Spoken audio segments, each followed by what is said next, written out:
What up, y'all? It's Shay Love, and this is Girl, What's Up with NVA, That? your weekly check-in with your Hey, best girl, friends in your head. hey. Hey. Well, we made it back another week. We made it back another week. We're here. And what a glorious week it was. It's our first full week of Black History Month. Yeah, happy It Black is. History Month, everyone. Can't wait to start my movie. What you marathon. watching this year? All the Black classics. Love and Basketball, Deliver Us from Eva. No, I'm not watching Love and Basketball this Deliver year. Us from Eva. Maybe, Two can possibly. play that game. I'm more of a set it off girl, waiting to excel. Blue lights on Black people don't work. I did not like Belly and how they all went to Africa. Okay. Crooklyn. Okay. Have we had this conversation about Crooklyn? I don't know. I'm about to say something about Crooklyn. No, I don't know. And one, it's going to tell, here's another thing about me not really being a Black person, but I have valid reason. At the beginning of Crooklyn, does a little girl get hit in the back of her head with a bat? Yeah. With a bat? Like they're playing baseball or something, and like, is that the beginning of that movie? Like they playing outside. It's not like intentional, it's like an accident. I don't recall that. But I'll let you know when I watch it. If that is, traumatized me. In the beginning, like they're playing I think baseball. So. I know they hit the girl upside the head while singing. Oh, maybe that's it. And she's like bleeding, right? She pull her hand back and her hand is bleeding. I think you're thinking of something Watch else. Crooklyn. I'm 99% sure. I am gonna. And I saw that and it fucking scared me. Like a scary No, movie. it wasn't like boo, but like seeing her get hit and there was blood. I was fucking traumatized. You know, I'm not a blood person, so okay. Yeah, you're right. You want to talk into the mic, Paris? Okay, I didn't think so. Yes, Paris, what's up? Okay, so we're gonna do Crooklyn, Boys in the Hood. Yeah, I'm gonna watch. Boys in the Hood is a classic. The fact that Ricky can run. Now classic. My personal favorite classic, and I use a quote from this movie quite often. Players Club. Oh, that is a classic. I was playing Players Club the other day. Right. Okay. So what quote do you use? Don't trust anybody's information but your own. Oh, okay. That is and every time I say it, I'm like, people be like, wait, you wasn't watching Players Club. Everybody was stuck on you got to use what you got to get what you want. That's the wrong side. That's the wrong side of the game. Don't trust nobody's information but your own. Ebony was raped by Junior last night. Ebony was raped by Junior last night. Those are the quotes that I use. Good stuff. So I'm excited for Black History Month because I'm Black all the time. I had somebody on TikTok, and I deleted it. I had somebody on TikTok ask me, like, how come you're not posting Black books?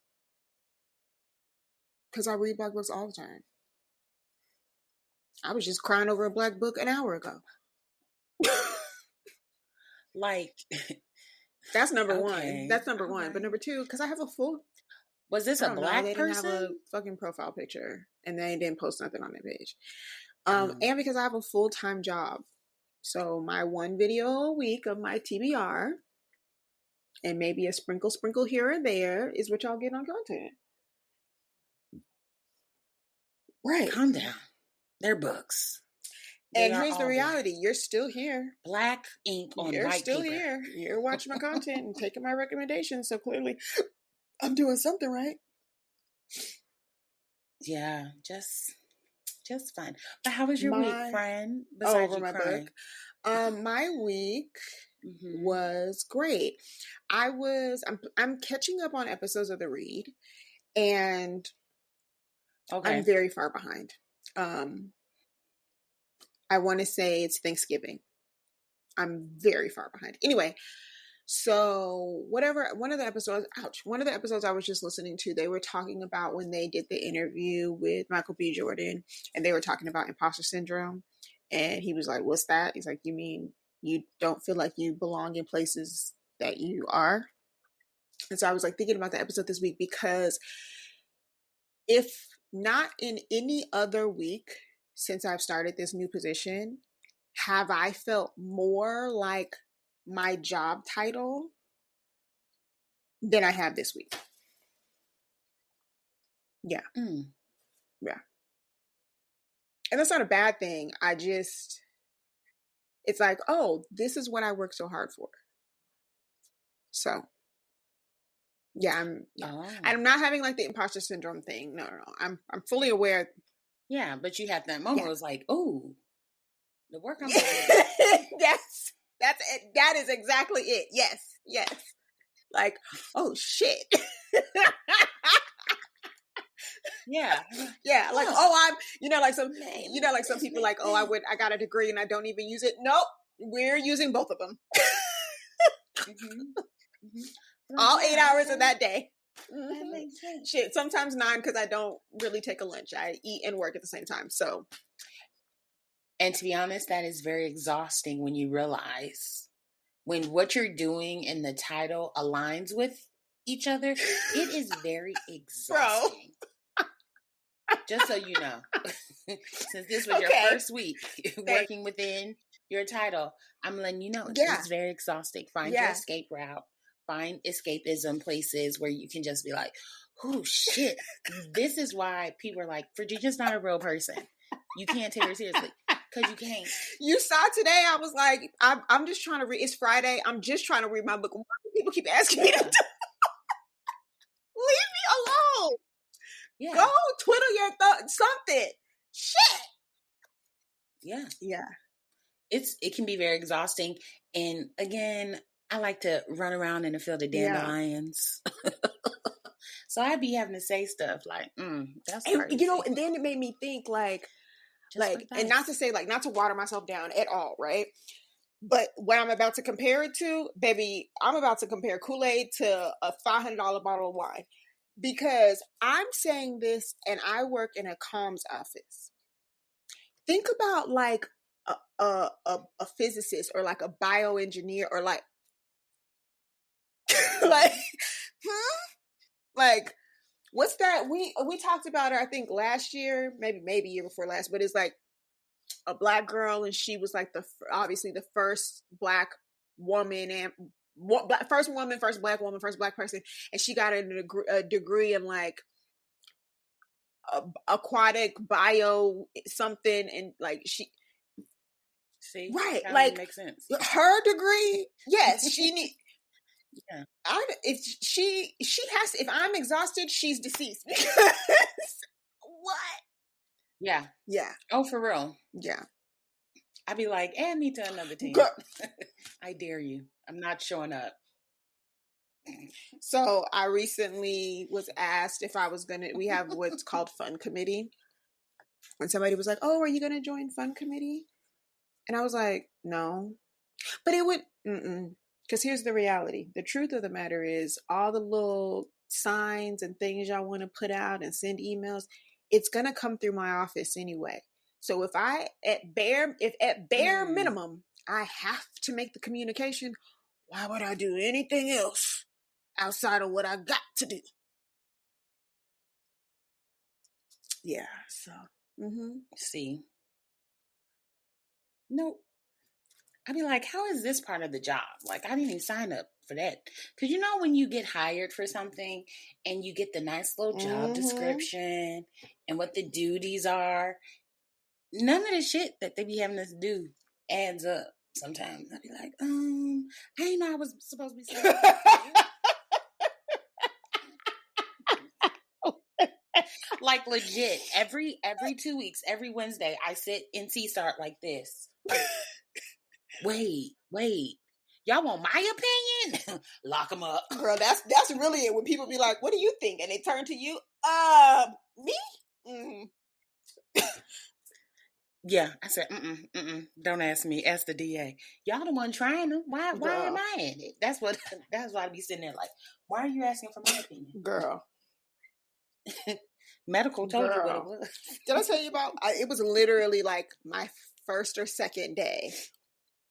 I got caught up. I won't say caught up, but I got pulled into. I'm not joking. I'm not joking at all. I got pulled into a hour and a half meeting. It was impromptu at that meeting about the new floors in the building. Huh?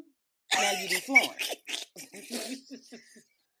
Okay, floors and decor. About the floors. Putting the little samples, putting them down and doing this, and then, well, don't forget this is the color of the paint that's going to be on the wall. So what it's going to look like with this one's pulling pink, this one's pulling floors. Oh, it gets better. Let's add something else. Also, with part of this remodel, it was over an extended period of time. It was a 2.5 week conversation about chairs.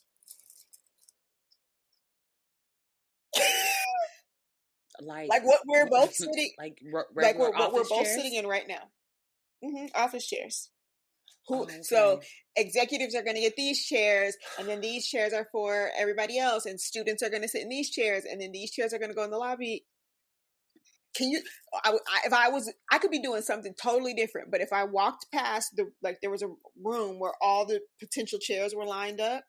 If I walked past that room and the person who has the buying power or the buying decisions on the chairs was in that room, would be like, "Hey, can you sit this chair for me?" Chairs, 2.5 weeks. I'm sure if I go look at my job description, nothing on it says decor or floors. Yeah. Cheers. Wrong, sister. You better call my god sister. That's the interior designer. I'm just here. Yes, do I make stuff look pretty? Yes, I do, but it's stuff on paper and maybe a little Instagram. Not no chairs or no floors. Yeah, I don't get and the only thing that I will accept out of the list of things like we need to have conversations on is when we get to the conversation, if they decide to, and they haven't made the decision yet, but if they decide to change our furniture, like our office furniture, like my desk. But that makes sense because I'm going to sit at it every day. Okay, that does make sense. But you send your ass in a chair that they're trying to figure out if this is going to work in the lobby. Because the reality is this, right? If I really hated my chair, if it was just too terrible, one or two things are going to happen. Y'all are going to swap me out a chair that's upstairs or somewhere else and give it to me. Or you're going to say, okay, like if it hurts my back or something, okay, what chair is going to not hurt your back? And you're going to buy a different chair. Yeah. So, just fun stuff. Be in management, they said. Talking about, hey, look at the flow. Look at the flow. How be in management, they said. The fuck? It'll be fun, they said. That's what they say, but they be lying. What's crazy about it is my direct report don't ask me nearly as many questions.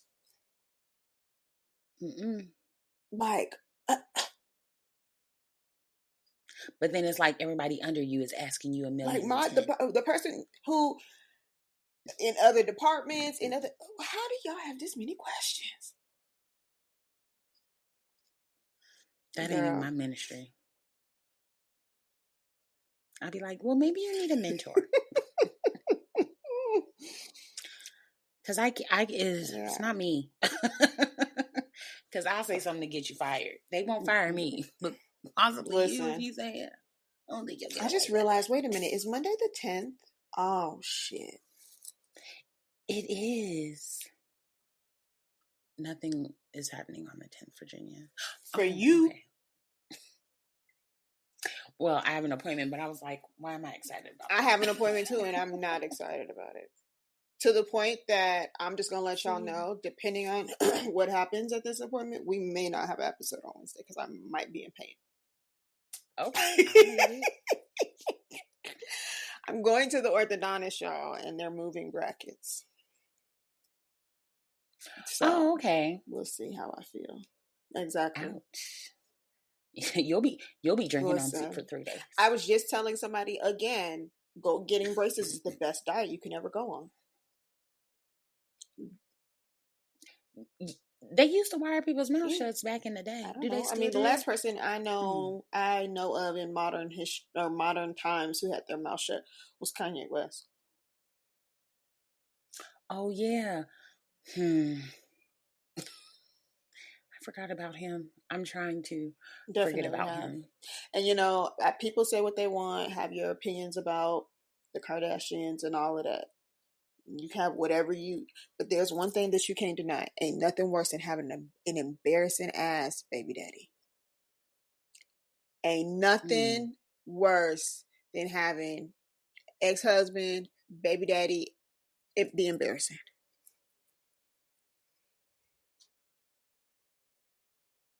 Dang. That's Listen. That's sad. Mm-hmm. That's really sad. And when I say embarrassing, I'm not saying this as like my personal bias, but like you have for sure one child of age who will Google, like knows what's going on, Google, all of that, or could know. And if and let's just say she is protected in that aspect, and like there's parent permissions and stuff on her devices, and she doesn't. She goes to school with kids who do.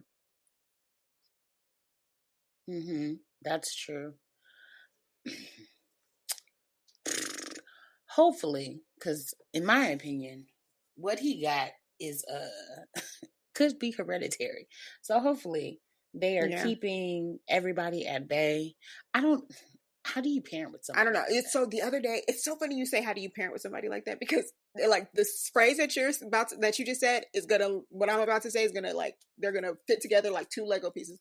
Randomly yesterday, I was taking dishes out of the dishwasher and I thought about the episode on the Kardashians when North was like saying to Kim while Kim was studying for the bar. Okay? Kim is studying for the California bar. And North comes home from her dad's house and says, Mommy, why can't we live in an apartment?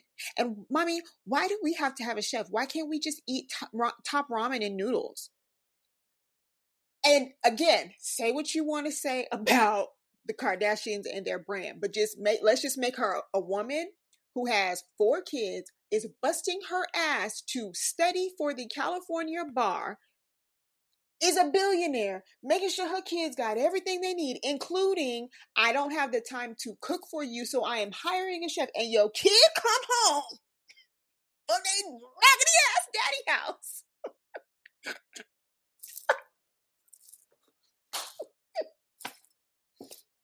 Like, what? Huh? If honestly, if Kim would have looked at the cameras and been like, cut these cameras off, I wouldn't have blamed her, because at this point, the parenting, not just the parenting as like raising the kids, but financially, everything is falling on me right now. And you just came in this house and asked me why we can't live in an apartment. There's 4 of y'all. You want 5 of us in an apartment? Huh? Jeez. Saying, why can't we eat why do we have to have a chef? Why can't we just eat noodles?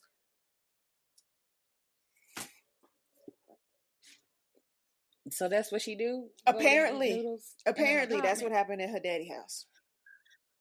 Which is crazy. When the episode happened, it was news to me, because remember what 2 years ago, last year, whatever it was, he was trying real hard to buy the house across the street from Kim.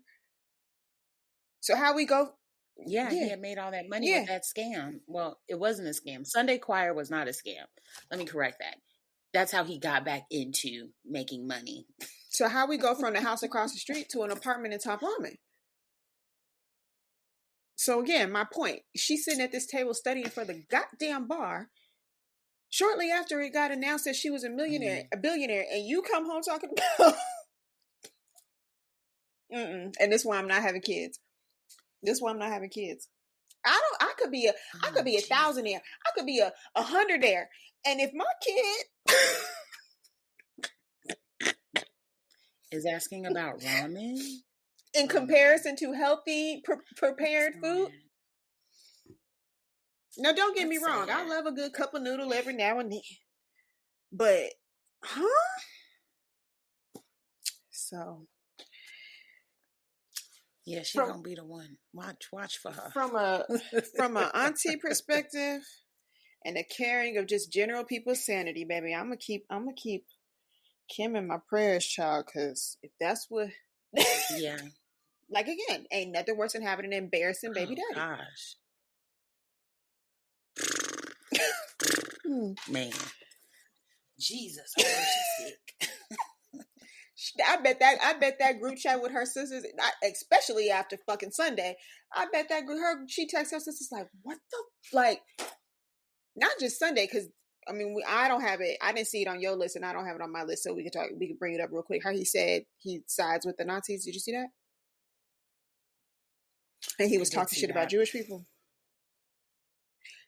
I did see that. Like, okay, here's me putting on my clinical bonnet.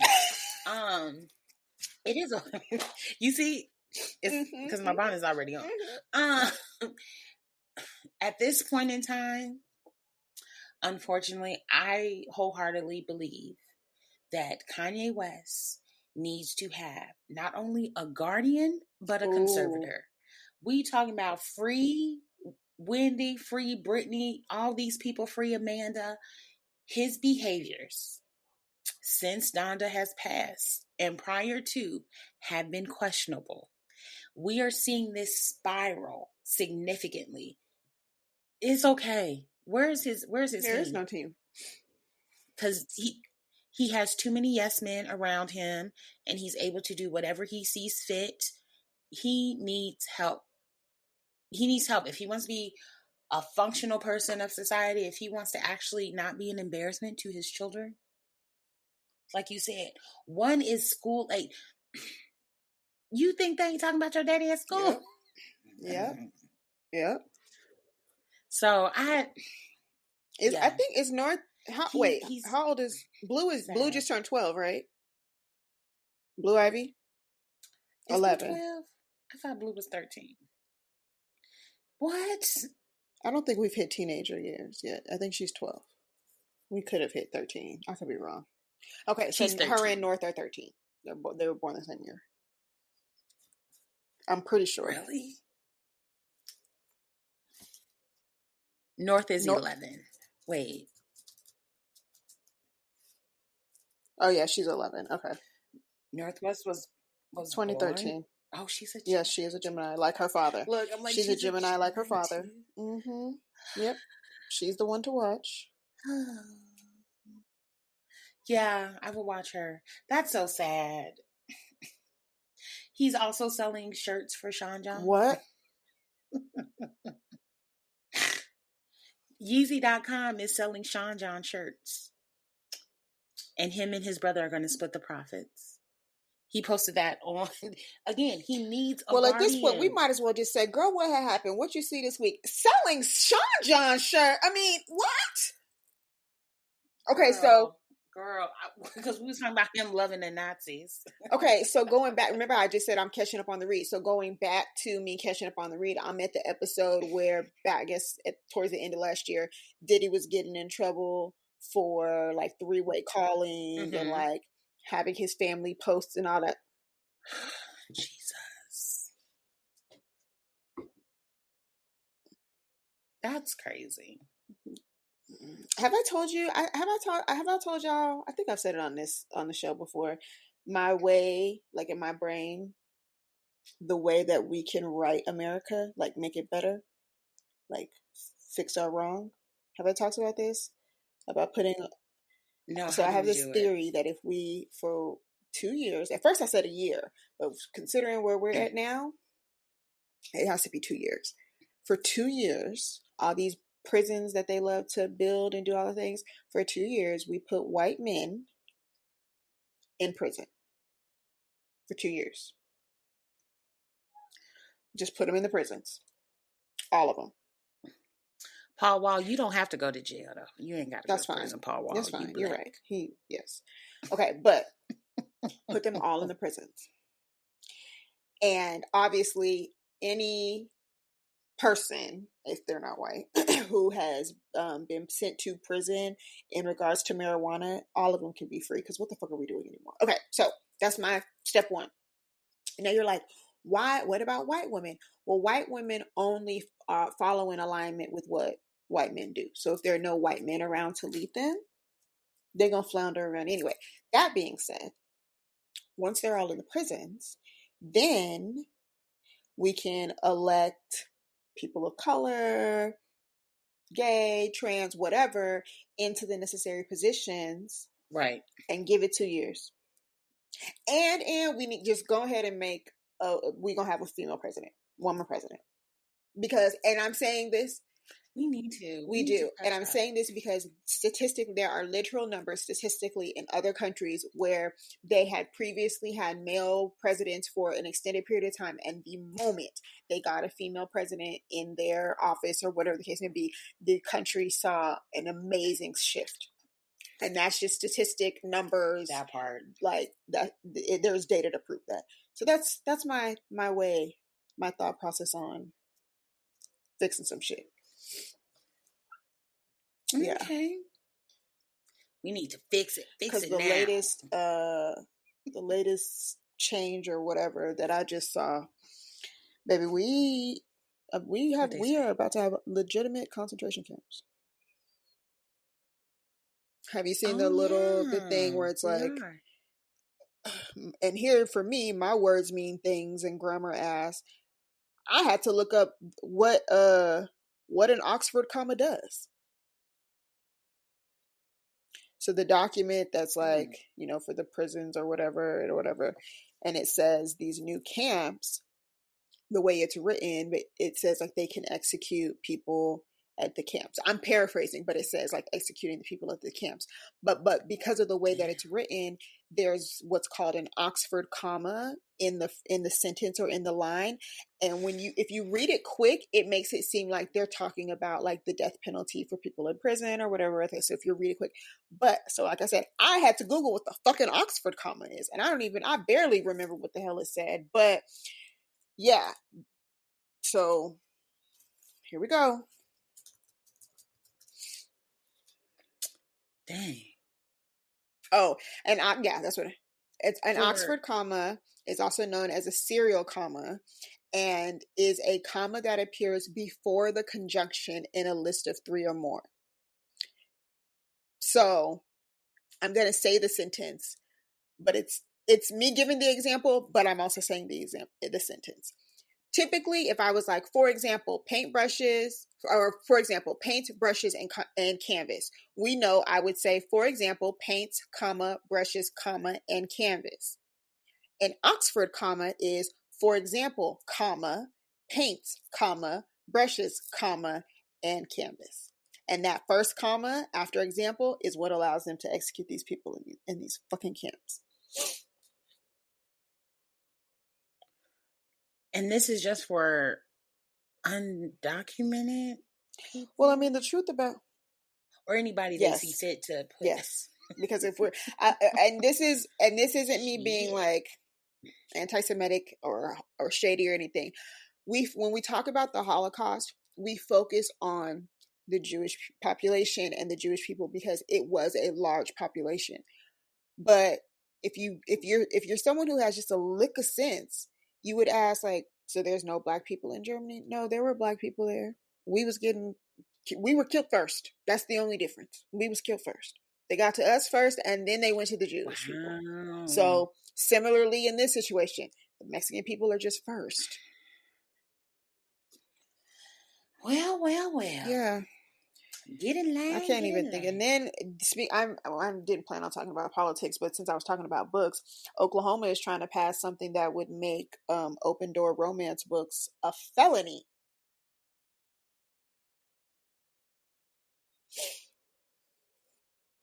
$10,000 fine. Somebody can't read in Oklahoma and they mad. I mean, you could get it on Audible. So yeah. So What? $10,000 fine. So if you're an author and you have a catalog of 20 books and you have your own website and you sell your books online and someone in Oklahoma buys your book, you, the author, will be fined $10,000 and charged with a felony. Wow. Why, thank you. Yeah. I don't remember if they said anything about What? if you own one of the books, if that also counts as you having a felony. But, Now they just doing shit yeah, for no but reason. you know, alas, here we are. Nothing is making sense, but okay. I told myself next weekend I'm gonna go sit down at the because I can't make an appointment. Like I'm just gonna thug it out. I'm gonna take my Kindle, obviously, but sit down at the DMV and just go ahead and get my renew my driver's license now. It doesn't expire until our birthdays, but I'm just gonna go ahead and get it now, seeing as how they're short staffed and all. We never know And what's gonna happen. Not only that, was it last year when I was on here talking about I was the new passport. It's so glad I renewed that motherfucker. Mm-hmm. Right. Yeah. And got it. Cause man, they really trying to keep us. They trying to lock us in. Y'all don't let them lock in y'all minds. But man, what you see this week, girl? I mean, we talked about them a little bit, so. Girl, we did talk about them a little bit. Okay, I have questions. Now I'm not about what you about to talk about. Kanye. Wait, what am I talking about? Kanye West, right? Because I have questions too. Because is she held captive? Is she at this point? At this point, you can't tell me otherwise. Because, two, I'm not a fashion girly like that. But is this what we're doing now? Is that what they're doing in high fashion? Okay, I didn't think so. No, we're not. Like, and I saw it. I actually saw it. I'm sitting there watching it. I saw her boobs and I saw her coochie. They had very little lips. They looked like, and they looked sad. It looked a little sad. I was like, oh my God, wait, am I supposed to see it? And then it blurred. Because it was live. That's right. Yes. I saw her whole body. Yeah. And she was walking on a red carpet where other people walk, where children were at. Gospel artists. Blind people. I don't know if there was anybody blind. I just have so many questions. So one, I think she's being held captive. Very, very inappropriate. Wasn't Kim there? I don't know. Again, very inappropriate because it's the biggest night, the Grammys. Everybody was tuned in. The simple fact that you could see him turn to her and have her drop her coat. So if that's not Stockholm Syndrome, I don't know what is. I think we need to go get her and save her. Yeah, I agree with everything. I especially remember I said there was a problem when he had her walking around my favorite place with no goddamn shoes on. That is weird. And when that happened, that was before you went. We hadn't gone yet. So now that we've gone and you have seen what that park is like, you need shoes. The way we was walking, you need shoes. Yeah. Okay. I don't understand this dress situation. Similarly, I don't understand. Like, I feel like she might be being held captive, Stockholm, whatever. But I've asked this question in regards to another one of Kim's exes. And I just went and looked at the pictures from the Grammys. I need to know what kind of magical pussy Kim got that has her exes dating women that favor her after they're done.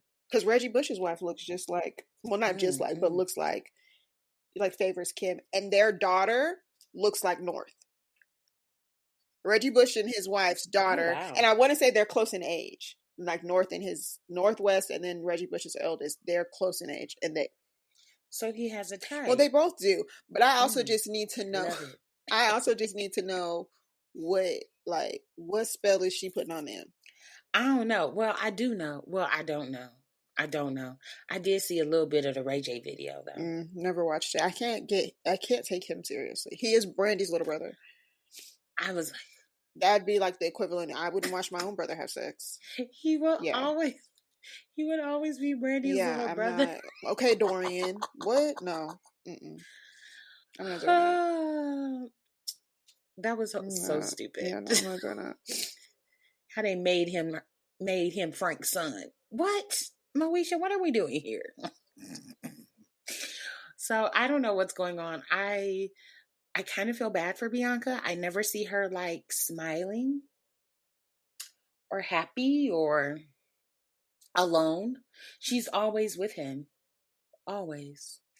Yeah, I don't get it. Like the men who like want us like pretty much like a servant, I don't understand it. Or a doll. Like she's not a thing. She's a person. She isn't. And she has feelings. I think she does. Or does she? Does she know she has feelings? Again, there's a lot. There's a lot to unpack. Kanye needs help. They need to get him the help that he needs. And I want him to disappear, just like I want Donald Trump to disappear. Honestly, at this point, out of you remember what is her name? Kanye's first girlfriend when he first came out. She's a Delta. At this point, the only two people that I want to that I would trust as reliable narrators when it comes to like his antics and all of that are Alexis and Kim. Alexis because she dated him before he got famous, and Kim because she has children with him. They're the only two reliable narrators in the story. Yeah. Yep. And you know who else? Because everybody in between and a third outside party, Chloe, only because she gives protective sister. Like, it's 2 a.m. My sister's crying. Let me go walk across the street because she boohooing. Yeah, third person perspective or third party perspective. Yeah. Oh wow. Only reliable narrators in this story. Because everybody else got to go. Well, speaking of daughters who are seeing their fathers for who they actually are, Cam Newton.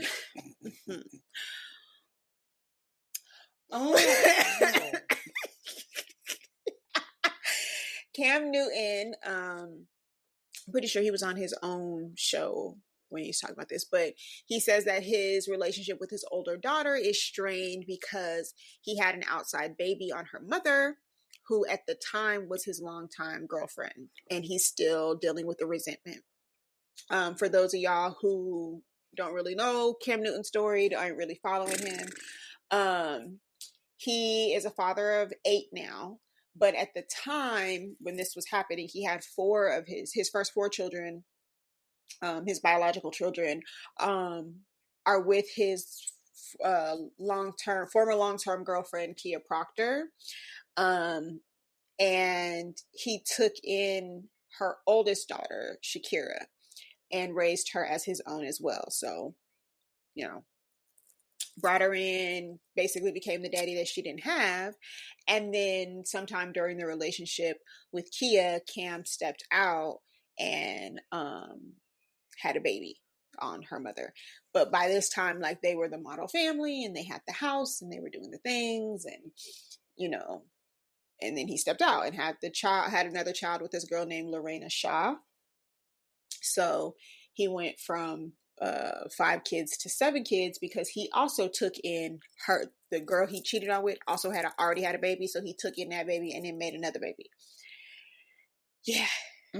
Ain't no fun when the rabbit got the gun. And so on the episode, he was just saying that his decision to step out and father other children is what caused a rift between him and his daughter, because she says you were my dad and you broke up our family.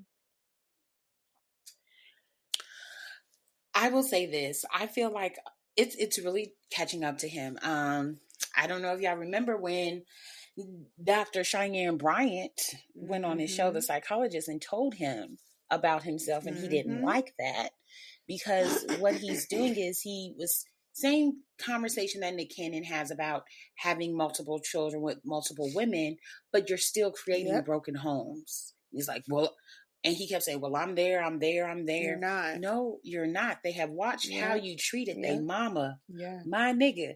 Kids don't, no matter what goes down between them and their mama, they want their mama. Their mother has a scent to them that will never leave. So, yeah. Karma. So he went on and to say, like, quote, my dark side in my life was, this is not, I'm not even editing it. I'm just going to read it for what it says. My dark side of my life was like, I was in a long-term relationship and I had a child outside my relationship. We had just moved into a house and everything was kind of perfect from the outside in, you know. And my oldest my relationship with my oldest daughter has suffered, and all she kept asking was, yo, why? I'm still dealing with that resentment. So if I can heal that, then that's the start. My daughter, we have our disconnects, but I just want my children to know that their dad cares like I care. I know I hurt somebody, but I didn't want what I created to be a secret either. But all the while, too, my relationship with my oldest daughter suffered and is suffering from that. Daddy cheated on my mommy. I think it's important for me to be accountable. And it's in these moments, right? Like, obviously, we don't have a crystal ball. We can't see the future. I mean, you could pull some tarot cards. You could look into the stars, but y'all don't like to listen to me about that. Y'all say that's the devil. Anyway, but I feel like common sense, right? Just let's just use a little bit of common sense, unless you got tumbleweed for brain. Common sense would say, if I cheat on this person that I already have kids with and have another kid, at some point, the kids that are already here are going to grow up and start asking questions. Y'all complain about your kids asking too many questions now, and they just want to know why the sky is blue and birds sing. Y'all be telling these little motherfuckers to shut up in the back seat now. They talk too much now. And half of them only know 12 words. So what's going to happen when they get, like we just said, Northwest is 11, 12, 13, 14, 15, 16, 17, especially 16, 17, because hormones are out of control. They liking boys, girls, and everything in between. And they ain't using deodorant.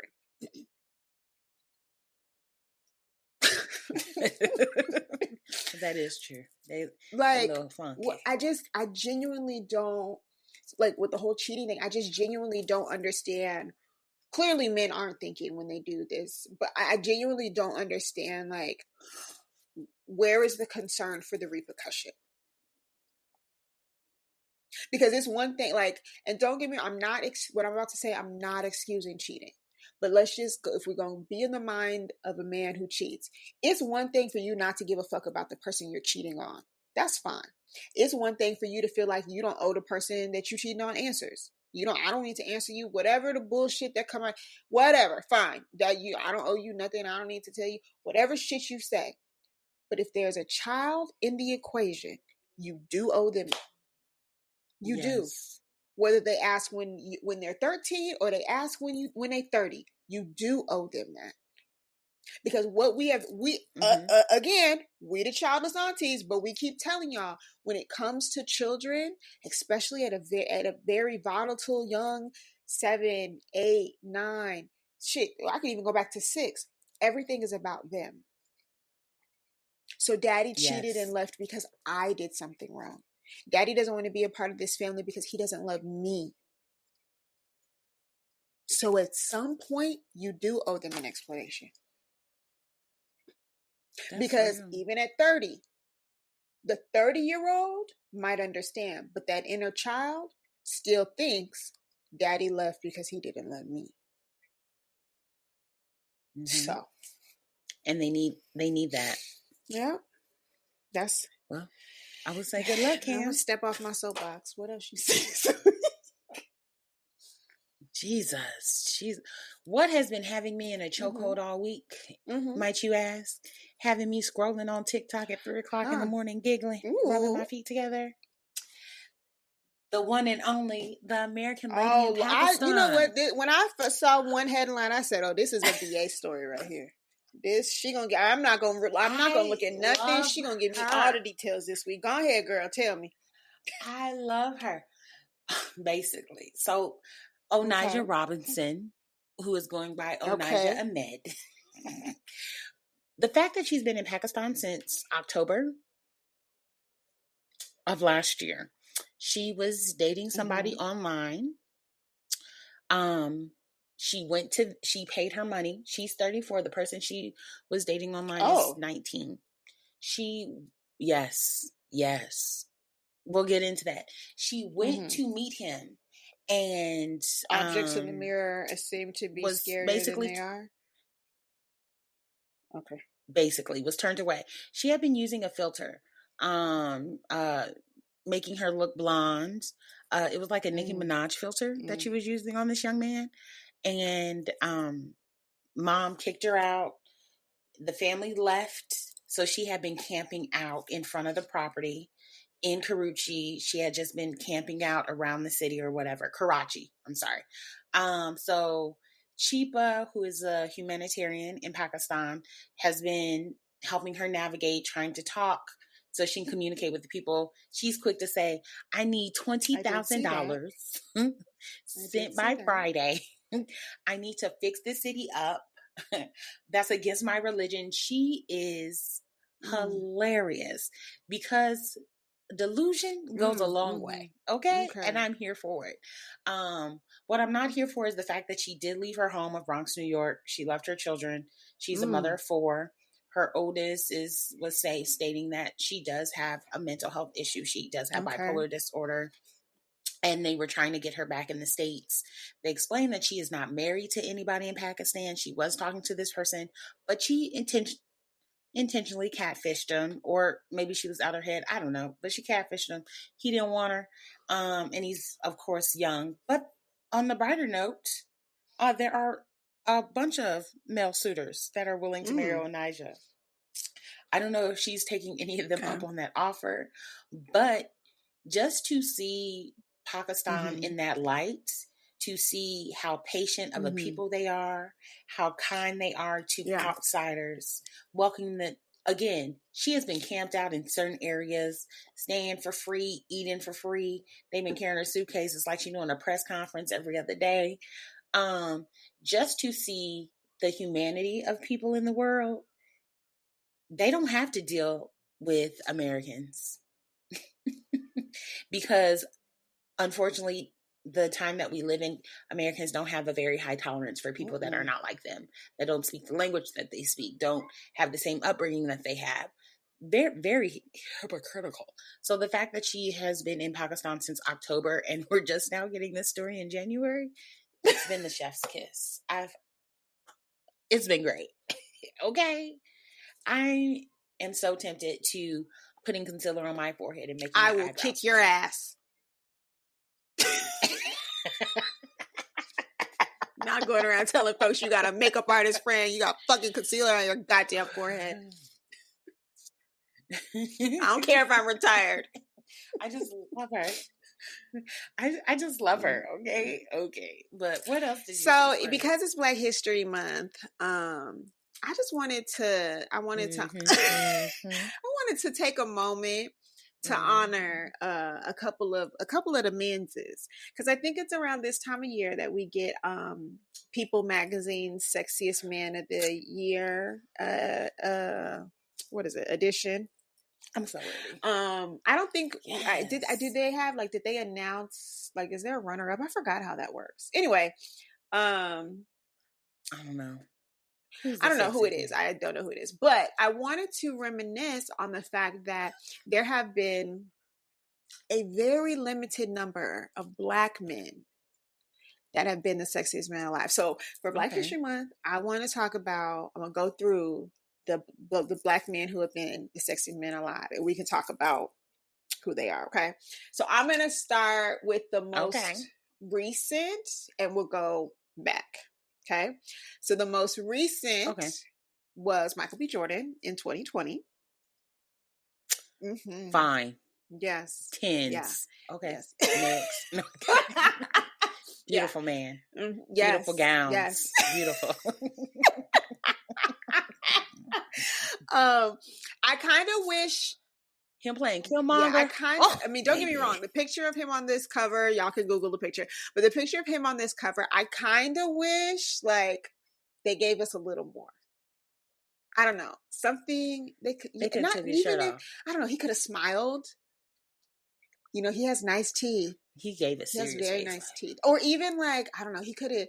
He had. He gave us the eyebrow lift. He could have gave us like an eyebrow lift and the smirk. Something that like when I looked at the magazine, I was like, he's telling me to come here. Mm-hmm. Now, don't get me wrong. Now that spread, here, baby. The spread on the inside of the magazine, chef's kiss, tins across the board. Mm-hmm. Yeah. Okay, so next we have this one. I forgot about for obvious reason because it don't apply to me, but you like it, I love it. In 2019, so literally the very year before, we had John Legend. Don't look at me like that.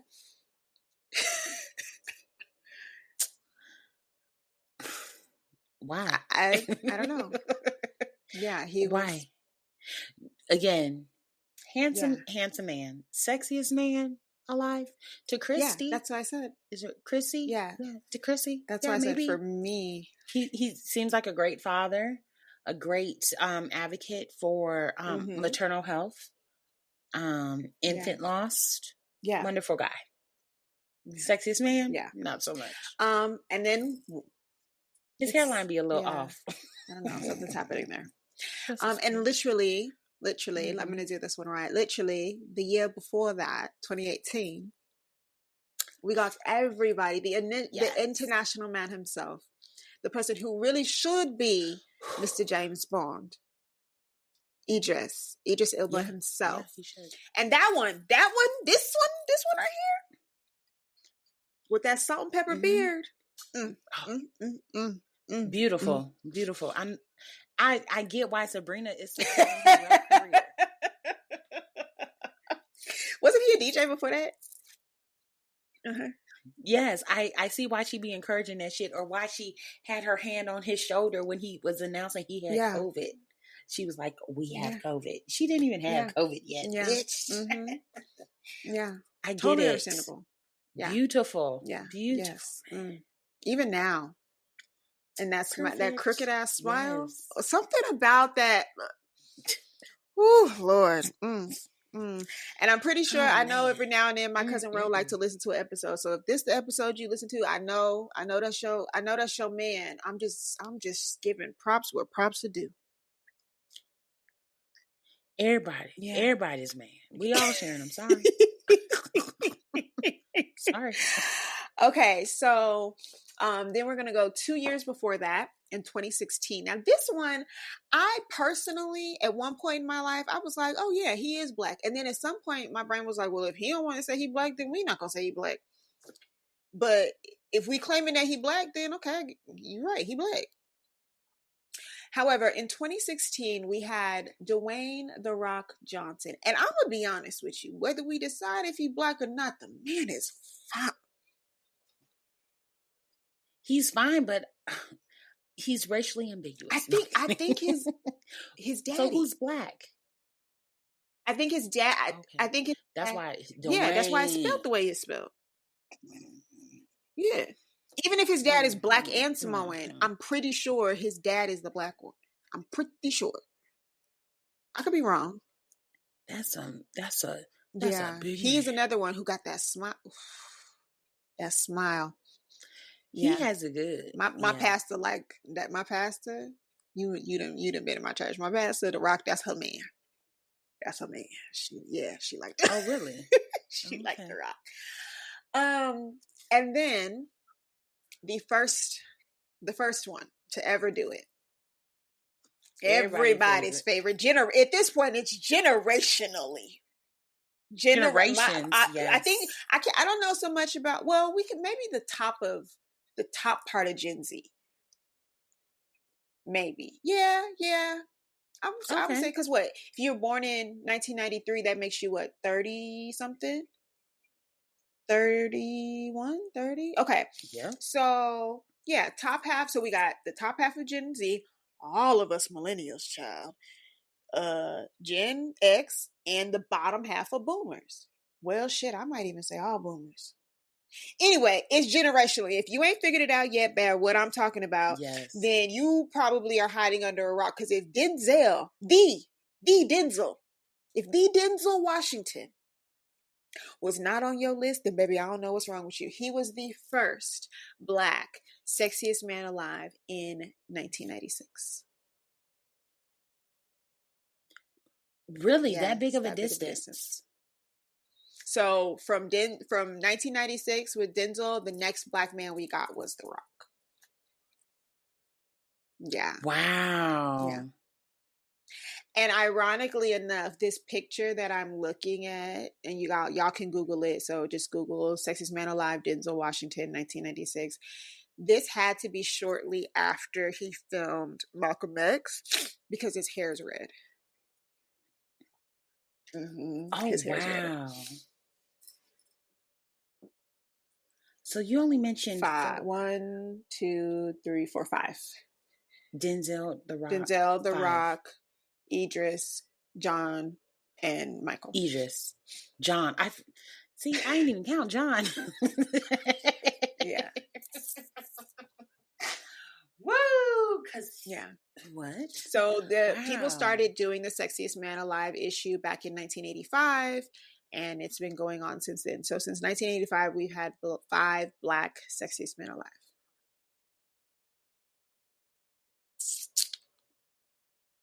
Shame. So after looking at this list, I was like, okay, I want to share this, but also I was curious, like, who for 2025, who would be your sexiest man alive? I don't really have an answer. I'm going to be honest with you. I would say Tyler LaPlay. Yeah. I'll give you that. He's handsome, but also I would say him because but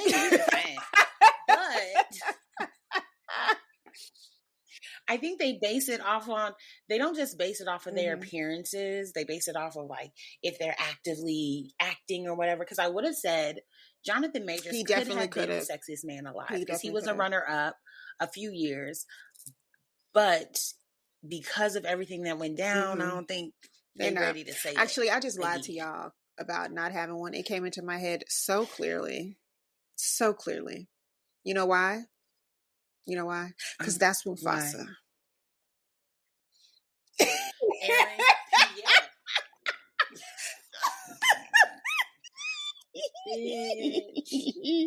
Baby, can you imagine him on that cover staring you down with them eyes? Those piercing eyes. Ooh. It's hot in here. I'm gonna take off my shirt. I got one of them TikTok bras. It ain't worth the damn. No, I was like, I'm gonna bounce my titties on a video and say, "Look at the bra. You could fit a cantaloupe in it." Your Yitty's better. Your Yitty bodysuit better. Yeah, Yitty is way better. I don't know what the fuck Yitty got in it. Crack. The former dancers that accused her of sexual assault. Yeah, Aaron Pierre would be my choice. Cause baby, he did have a good year. Cause he said, nah. Yeah. So yeah, Aaron Pierre would be on my list of sexiest men alive for 2025, or I guess 2026, since maybe they clearly we know 2025 has already happened. Yeah, they should just ask. Oh, but wait a minute. This issue might be I just thought about something. 2025. Let me pay the math budget. Hold on. 1985. Is it 40? This would be their 40th anniversary. So they have to do somebody big. It's the 40th anniversary. Yeah. Oh. It's the 40th episode. Why should be fucking Elon Muskrat? Girl, the white South, the other white South Africans, they saying they don't want him back either. And if you are listening to this episode and that's the first time you heard that Elon is from South Africa, hi, welcome to the Girl What's Up with That.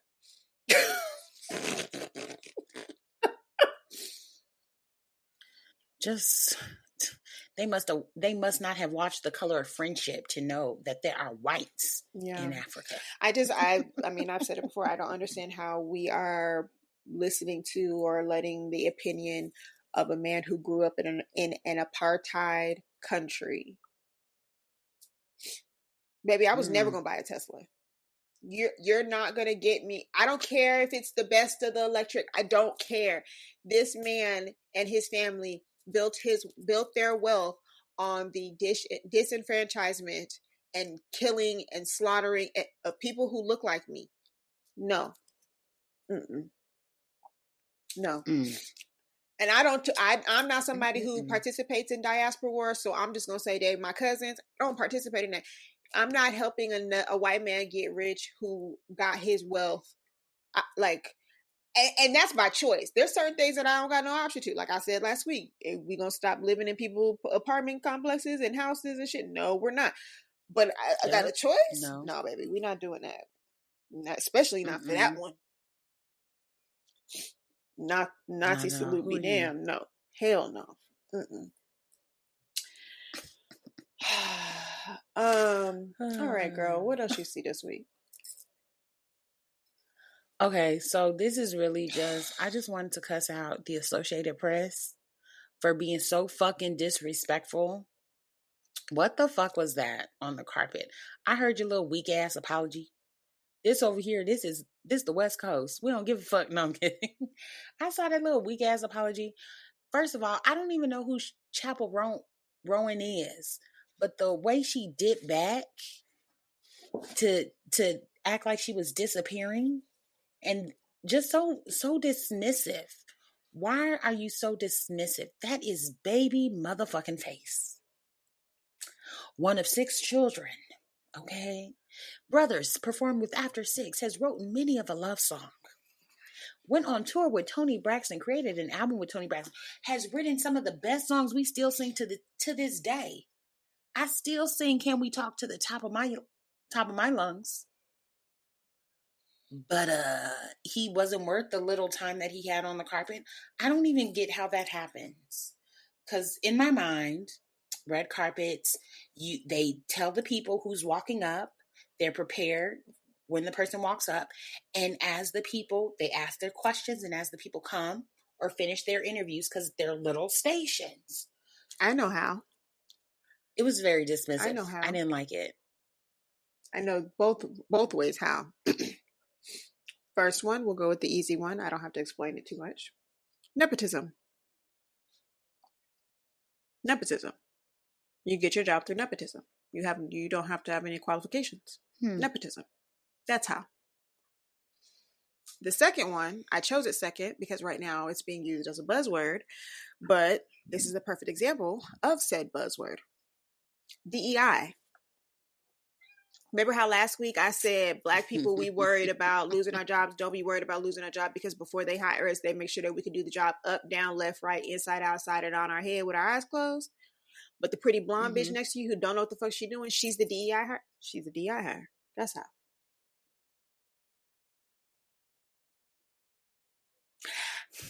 It was just so weird. That's how. Did you see Plies' post? I don't know if he posted it today or yesterday, but because the Instagram timeline be out of order. But Plies' post where he lists our former press secretaries' accolades to our current press secretaries' accolades. So if y'all haven't seen the post yet, go ahead, go to Plies'. Go to Plies' Instagram page. Wow. And he has a post where he has the current press secretary's picture on one side and the former press secretary's picture on another side.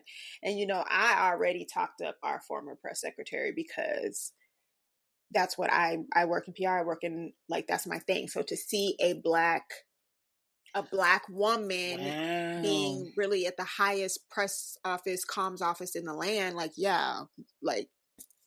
the little girl in me, was super happy and proud, and I felt seen. But yeah, go look at it.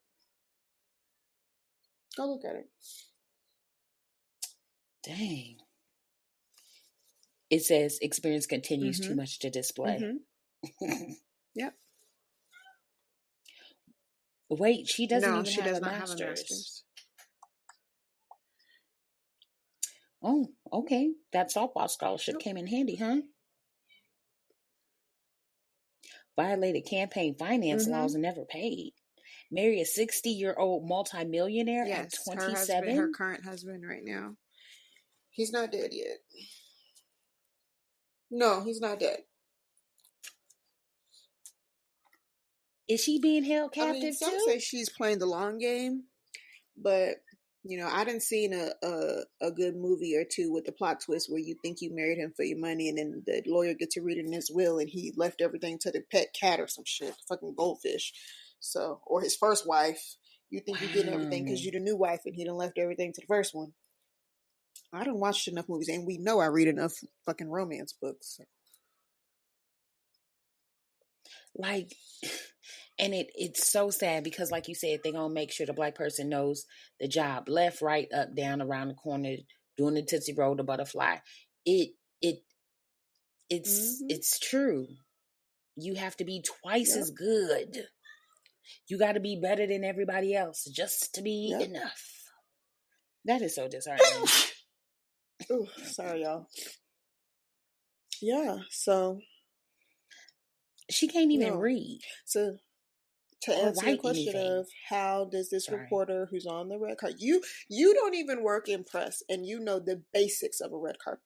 Yes, there's someone who is usually off to the side, who has a list and is able to tell you this is Babyface, he's nominated for da da da da da, blah blah blah blah. They come up to you, oh, all right, Babyface, da, da. And that's in the event that you don't know who the artist is, which clearly in this situation she did not know who the artist was. Yeah. That's why I say what you want. Talk as much shit as you want about Lala, Anthony. Is she still using Anthony? Okay. Say what you want about. I don't even know what her maiden name was. Actually, I don't think she used one. When she was on MTV, she was just Lala. Lala. Right. Say what y'all want about Lala. Baby, when it comes to an interview, like, and I'm speaking in regards to pop culture, on a red carpet, baby, Lala can interview down. Interview down. Y'all better take notes from the girl. She better, how they got Beyonce University. Y'all better, Lala, you better get on it because the girls can't interview. They don't know what they're doing. That at all. But now, one of my favorite things you about to talk about. let me sit up. Let me, because I said it last week. I told y'all niggas. Y'all ain't want to listen to me when I was like, she going on tour. Y'all ain't want. But we have received announcement that the Cowboy Carter tour, the Chitlin Circuit, will be beginning in April of this year.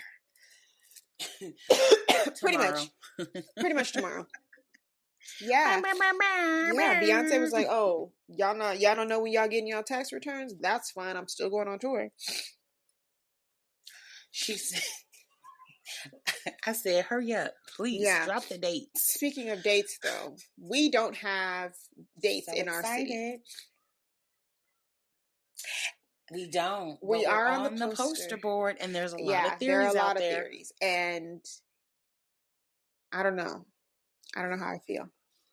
I will say one of the theories that I'm kind of like, okay, I can get with it. Because the Spears calendar after July 11th, it's blank. Yeah.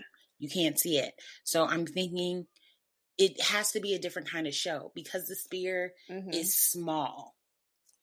And as have you been in the Spear Beyonce yet? does things very grand. Yes. It's like screens all around. And there's certain places where you sit where you can't see anything except the screens around you. So, yes. So the stage is not big. Who was there? The Grateful Dead. Bono, like they're not doing yeah. extravagant things. Yeah. So I would think it would have to be a totally different show if it is at the Sphere. And it's not as big as a stadium, obviously. Interesting. I haven't been. So I unless they do another free walkthrough, I wouldn't pay to go because it's too much. Wait, you mean it outside of going for Beyonce? Yeah. Outside of going for Beyonce, but just to go, yeah, like the regular tour. Oh like yeah, no, I'm not going to to look at a screen. Like, huh? I'm looking at one right now. 3 actually. And a robot. Paris, go do the robot.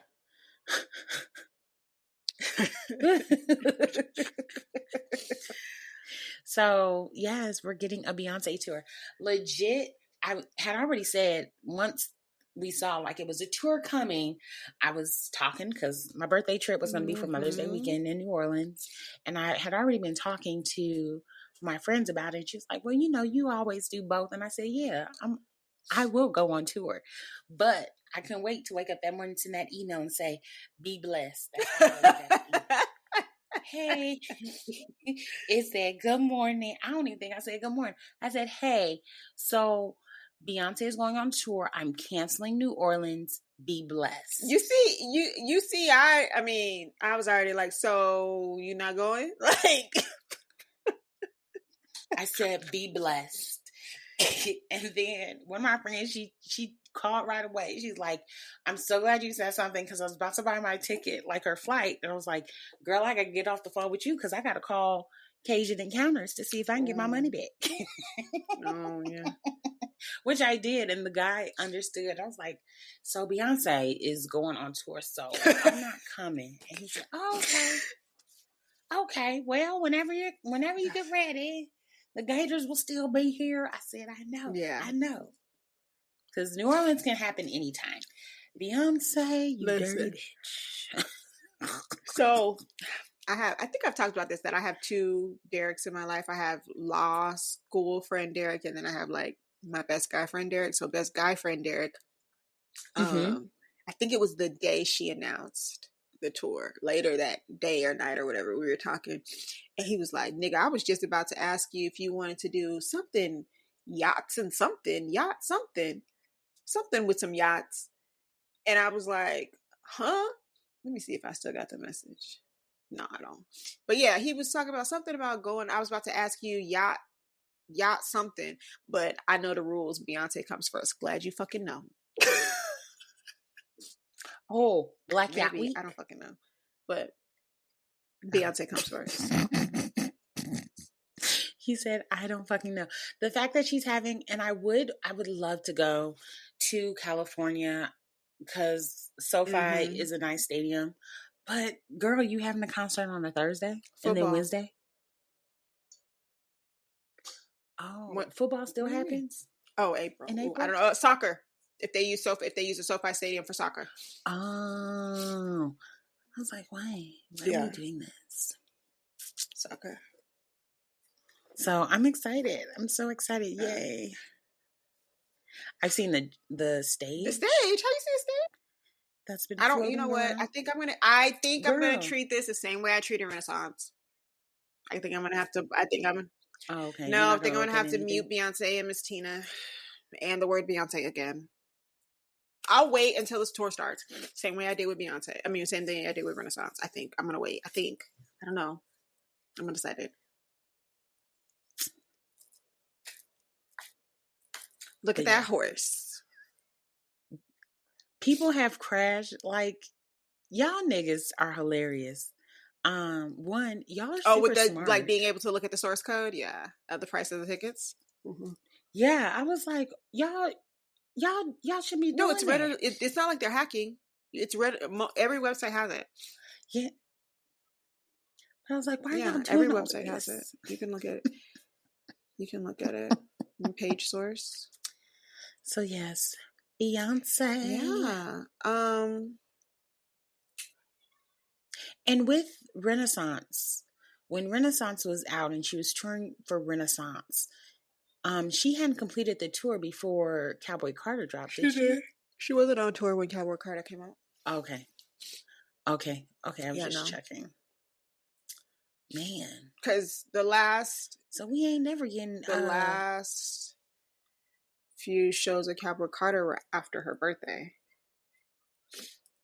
So we'll just say right. October. So we'll just say October. Yeah, the last one was really in October. Cowboy Carter came out what, April? March.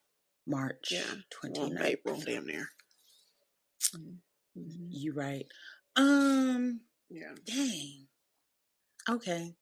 But someone did point out that when she announced Renaissance, she announced it on 2/1, and then like the tour, and then when she announced the Cowboy Carter tour, it's 2/2, I think. Yeah, and I think because we were going to get the announcement January 14th, but I think because of the fires. But someone also said that there's something on January 19th specifically. Hold on.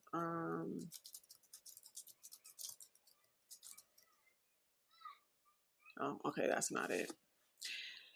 I don't know then. Never mind. Somebody was saying in regards to like Tina Turner or something is happened January 19th. Like, I don't know. Yeah. Oh, okay. I don't know. I could be wrong. Well, here we are. Wait a fucking minute. And See, that's why I love when I just randomly Google some shit. Because misogyny pisses me off. So, Tina Turner was initially inducted into the Rock and Roll Hall of Fame in 1991 with that man. She was not inducted as a solo artist until 2021. Bitch, that was yesterday. Wow. Dang. Wow. Huh? It's ghetto here. Well, this is it's America. Ghetto here. At least the people who honored her. She had so Angela Bassett presented her the award.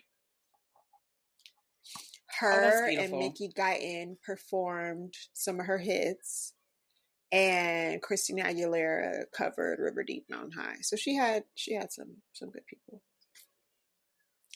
That is my jam. But I'm really upset about this 1991 to 2021. I'm really upset about this.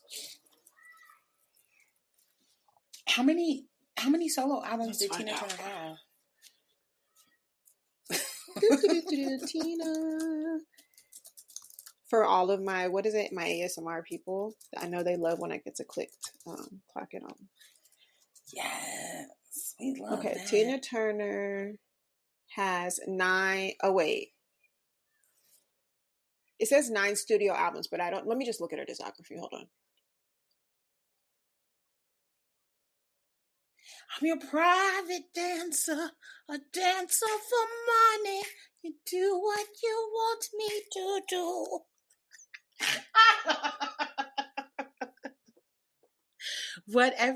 However many albums she had, she should have been in the Rock and Roll Hall of Fame. 1, 2. Wait, is this the album? Yes. 1, 2, 3, 4, 5, 6, 7, 8, 9. And those are studio albums. Soundtrack is What's Love Got to Do with It? Soundtrack is she has that.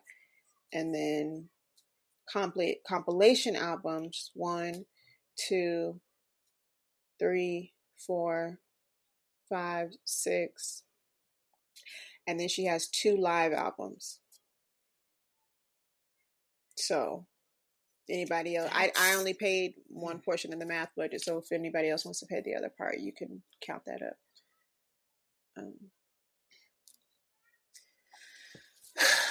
In 2021, she was fully retired. But wait, no. Do you have to be retired to be? No, because Missy Elliott just got into the hip hop album. No, you don't have to retire, but it's like you waited until, because Tina Turner the musical came out right probably around that time too. You're right. You be knowing.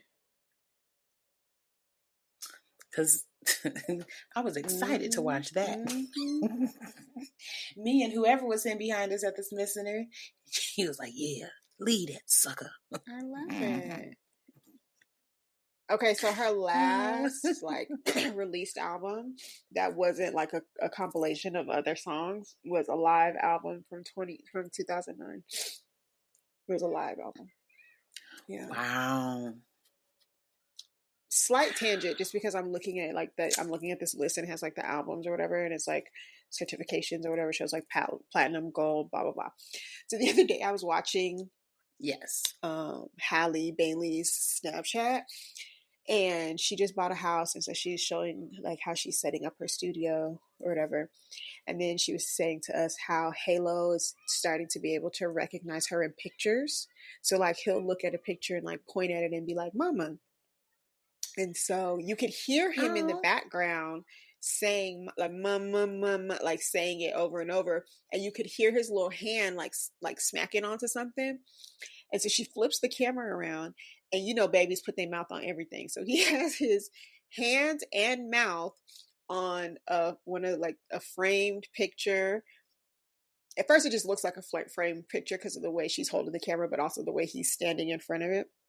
And it's a framed picture of her and Chloe.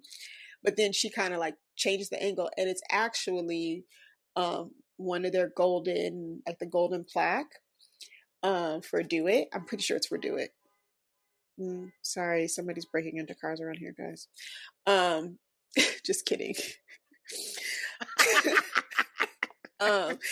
It's for Do It.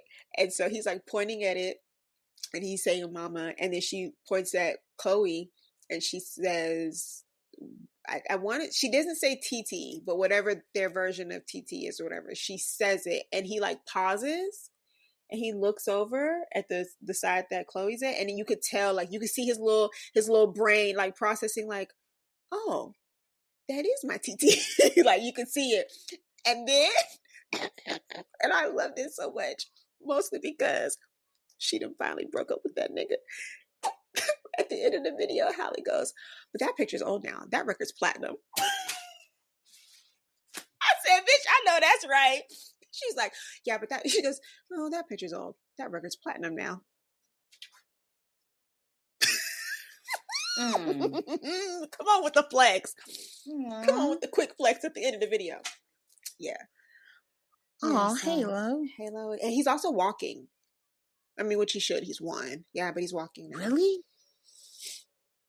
Yeah. Damn. He's one. one. So, you know, boys are late. So. Yes. Girls be like, 8 months, I got shit to do. I'm pretty sure I was walking at, well, not even I'm pretty sure, I know for a fact I was walking at 9 months. And mostly because there was something across the room that I wanted and nobody would get it for me, which, knowing my personality, that tracks. Hello? Does anybody want to go get that for me? No? Okay, I guess I'll do it myself. Well. Yeah. My my babysitter at the time, Miss Marks, she was like, there was like a ball or toy or something on the other side of the room, and you was sitting on the floor and you looked over it and you just decided like, okay, I'm just gonna get up. Well, since ain't nobody gonna get up, I guess. Literally, she was like, you were sitting on the floor and then you just got up. Right.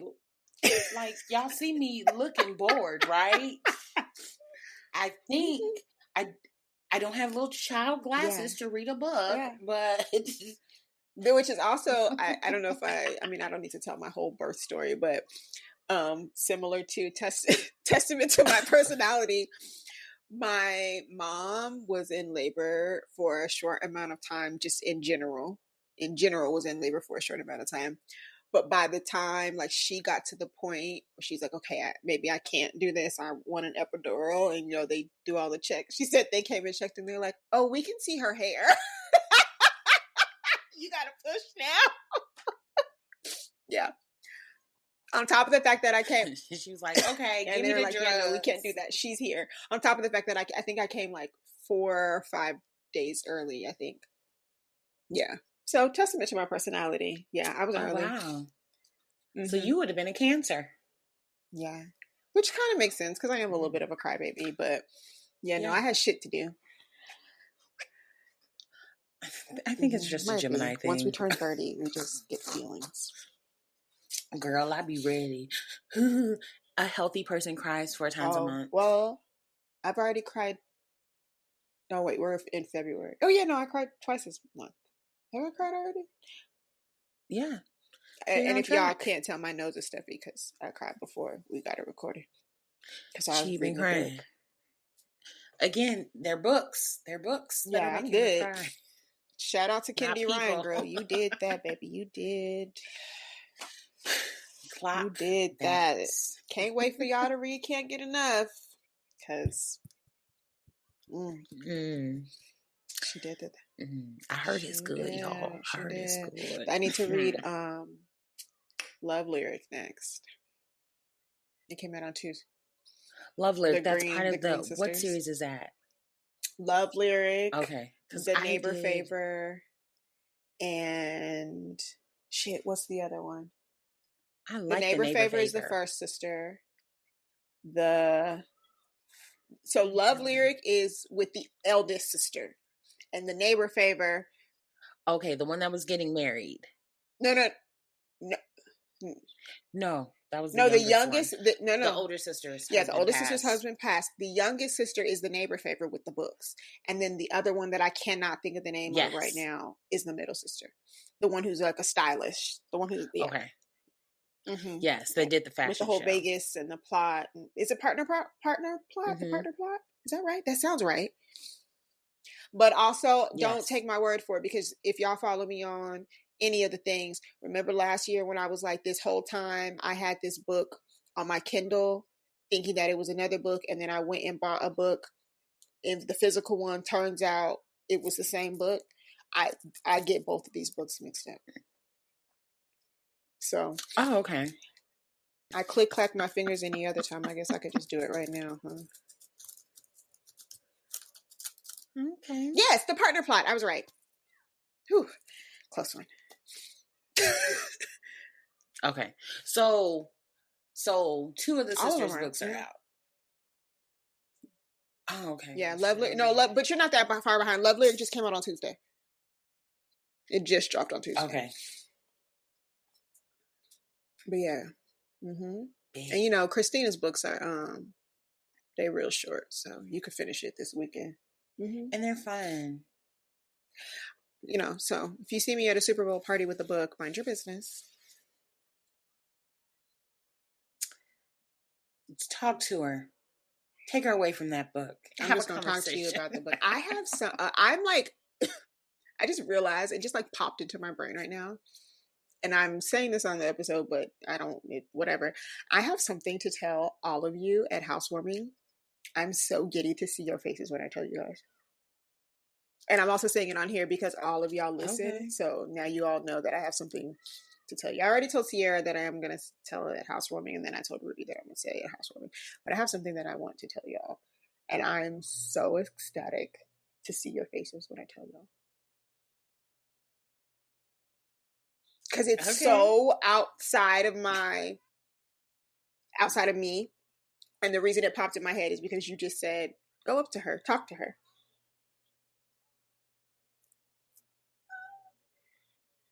Is it something we talked about already? You would never even consider this for me.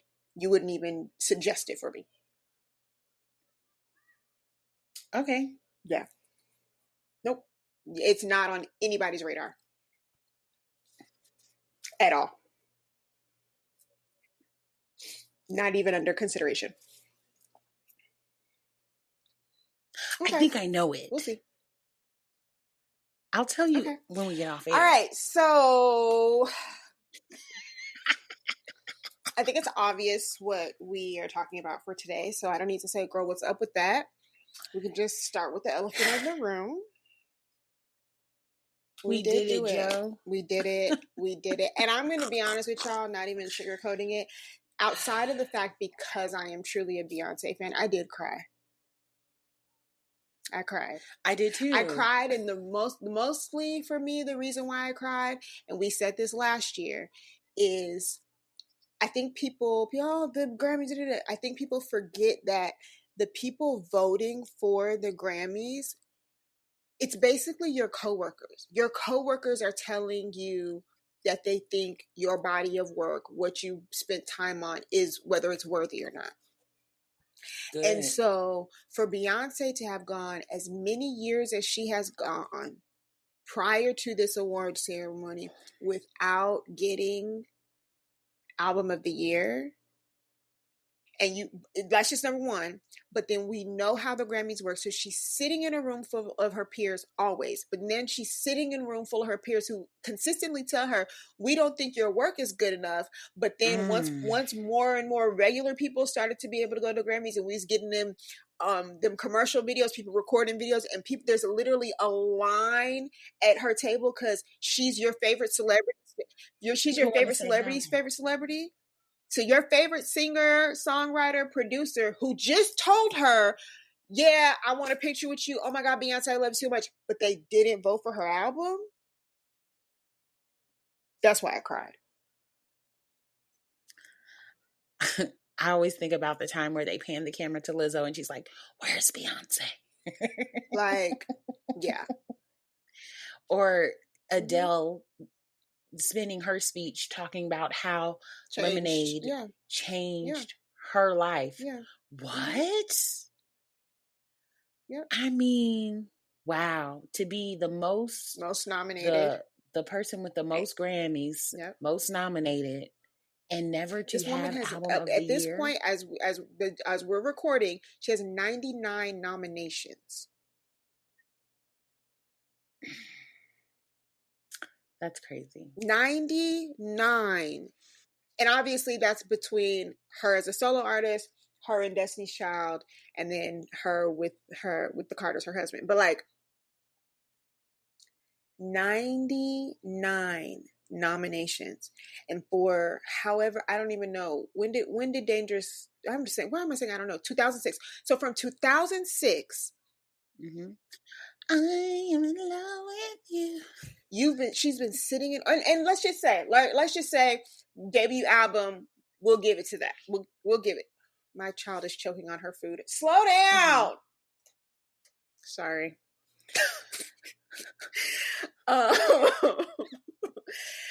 If we say debut album, she didn't deserve it. But at least at 2006, when she came out as a solo artist, she's been sitting in a room of her peers since 2006.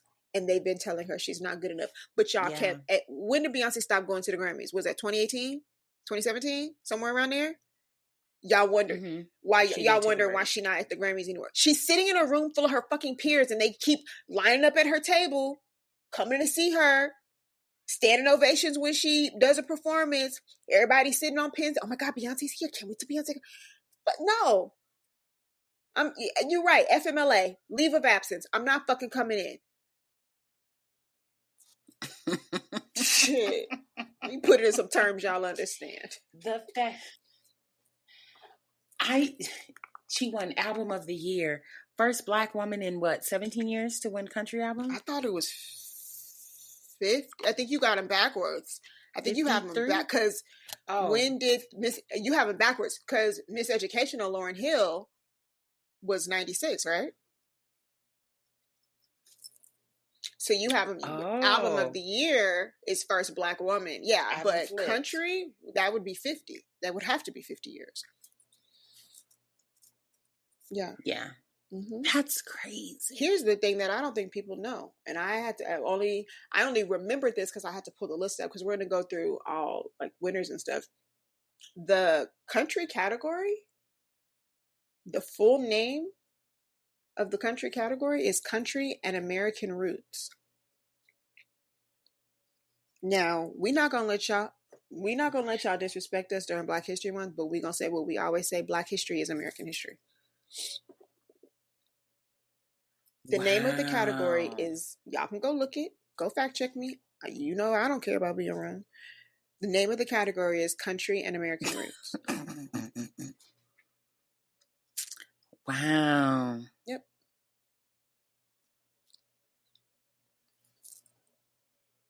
Yep, that is the name of the category. And for the last 19 years, wait a minute. Oh, I just had a come into Jesus moment. I've been over here talking about Dangerous in Love, came out in 2006. I've been out of high school for 19 years.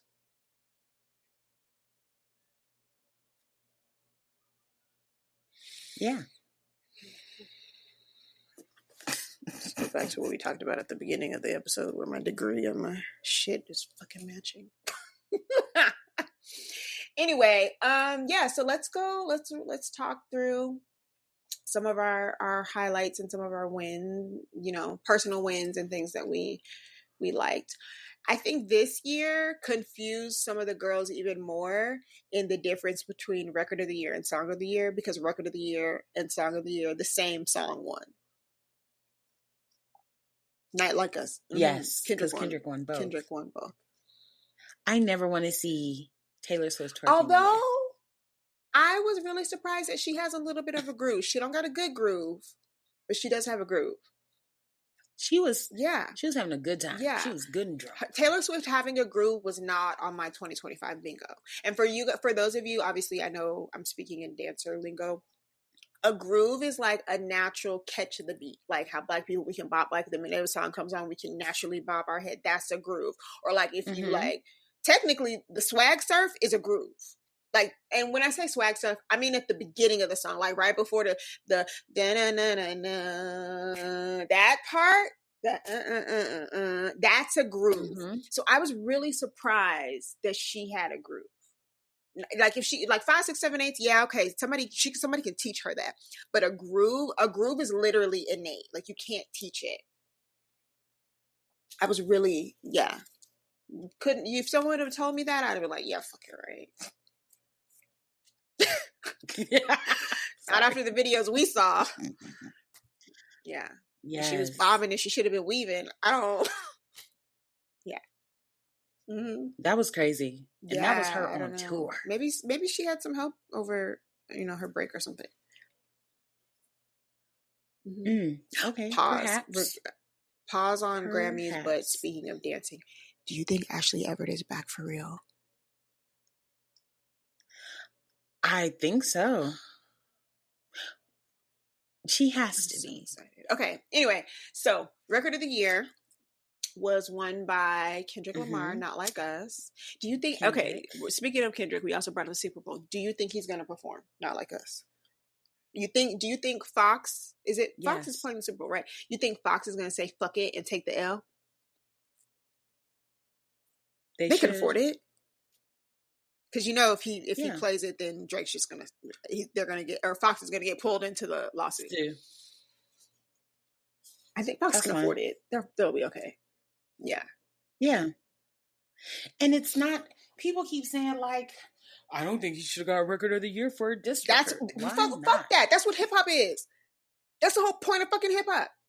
That's people dissing each other. What? No, fuck that. Although. It's kind of like, do you want to prove that you're not a pedophile in court? I can't. Now, y'all know, baby lawyer, love to watch court cases and be reading court files. I cannot wait until they go through discovery and they have to read those lyrics in court.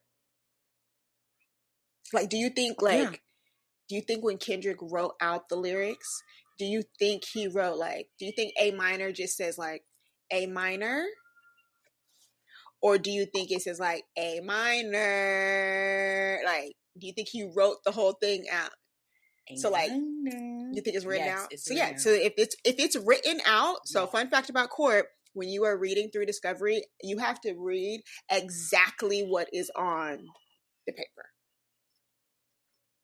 So that's gonna be. Can we put that on court TV? I want to watch that. That would be great. Yeah, that would be great. So, shout out to Kendrick.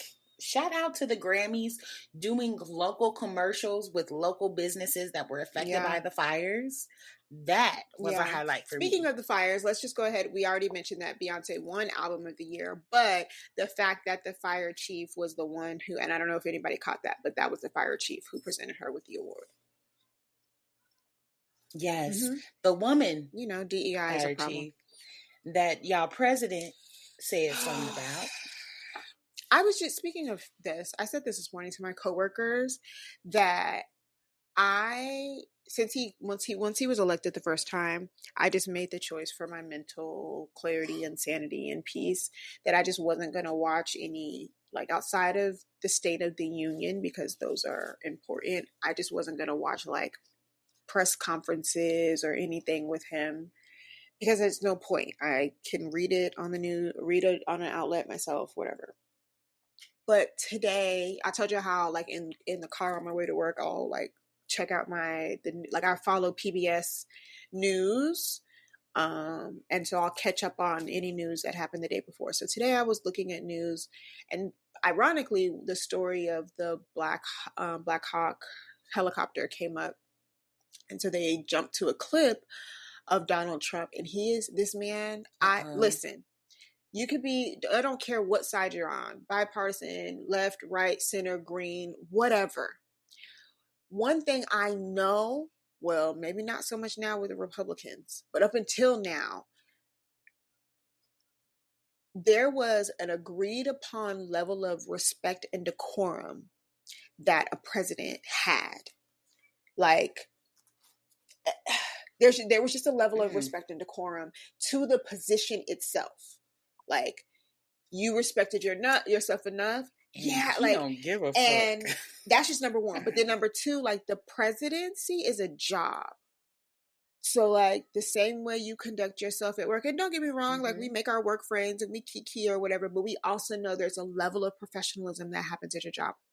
So today, and y'all know I love my little history. Today, to watch this man sitting in the Oval Office behind I think he has the Resolute desk. I could be wrong. I know they change out between a couple of the presidents, but I could be wrong, but I'm pretty sure he has the Resolute desk, which is like one of the whatever. Anyway, this man is sitting behind the Resolute desk in the Oval Office, and I can't even remember what he was talking about, because I was so flabbergasted and, like, truly, like, I almost want to say I was offended, like, that whatever he said something the hell, like, and no, it's like, hell isn't a cuss word, but in the context that he used it in, like, and when I say this, I mean in the regards to, like, people watching or like policing people. I've never really been like, oh, you know, a president can't do it. But I truly was like, I could not believe this man was sitting behind this desk and basically was like, to hell if I know. Like, and then they flipped to another clip of him, and now he's standing in the press room that we all know what this press room looks like. We know what that podium looks like. And he's talking about the DEI and, like, you know, TSA is hiring incompetent, like, he's like, the adjectives he's using, he's just saying like basically, you're fucking stupid. And then someone asked him, like, one of the reporters asked him, and they were like, oh, you know, well, President Trump, how do you know? And he was like, because I have common sense. And watching him, like, do these press conferences and these things, he's talking as if he's in a boardroom, not like he's talking to my fellow citizens, like citizens of America. And now it has me curious if any of times of hardship or whatever, where, you know, presidents in past they sit at the desk, and then, you know, my fellow Americans, this tragedy, blah blah. I'm curious if he's ever done one, and if he has he started it with my fellow Americans? Like, I was so, y'all. I mean, I think my brain wants to use this word correctly, but beguiled. Like, I And I'm still having a hard time processing it. Like, I just could not believe this man sat behind that desk and talked the way he did. He might as well have sat behind the Resolute desk and said, "Fuck you, motherfucker." Like, that's how, like, caught off guard I was. That's how he is when he says dumb stuff. I'm going to revoke former Security Joe clearance. Biden's security clearance. What? Well, my favorite one right now that's happening, we have totally paused on the Grammys, but my favorite one that's happening right now is whatever in relation to Canada and like the policies and the plans that were put together. He's this year, recently, month, whatever, because January was a long year. He said, those are terrible plans. I don't know who came up with those plans. They're terrible. Whoever came up with those plans, they're stupid. They, again, behind the podium, these are terrible plans. Then, I don't know. Didn't he? Jon Stewart. You know I love me some Jon Stewart. Jon Stewart. It was his night on the Daily Show. And so they showed the clip of him like, these are terrible plans. And then the audience starts laughing. And Jon Stewart's like, wait, don't get ahead of me. Because yes, like you said, he came up with the plans in 2018. I just want them to cut the lights off on Super Bowl Sunday. Girl, Anyway, let's go back to back to the Grammys. Doechii was the third Black woman to win Rap Album of the Year for her mixtape. I'm also Doechii. She was also nominated for Best New Artist. And you know her video of her when she got fired is recirculating. Have you seen that video? So she got a couple years, however many years ago, from then to now, but she posted a video on like TikTok or YouTube or whatever, where she was like, well, I got fired today and got fired. And this, like, basically her next job was this. Like, that's basically like what people are insinuating. It's like they fired her and now look at her. Shout out to you. And then she posted a video. Posted a video on her page. Her high school. You know how high schools have outside they have the school board and it's like the little marquee. Her high school put her on the marquee. It's on her page. Really? That's real pretty. I just like the fact that she's not just a rapper. She's a storyteller. And she's telling us these stories through her lyrics. She's a true lyricist. Don't get me wrong. We all love Glorilla. We all love everybody else, every other female raptress. But I think, it was divine timing. So I was happy to see her win. Yay. So on the pop side of things, before we talk about people who won, I would just like to say I really appreciate. They didn't win, but like it made millennial me so excited to see Brandy and Monica nominated because they're on The Boys Run with Ariana Grande. I was like, they're nominated. I love that. Anyway, so best solo pop performance.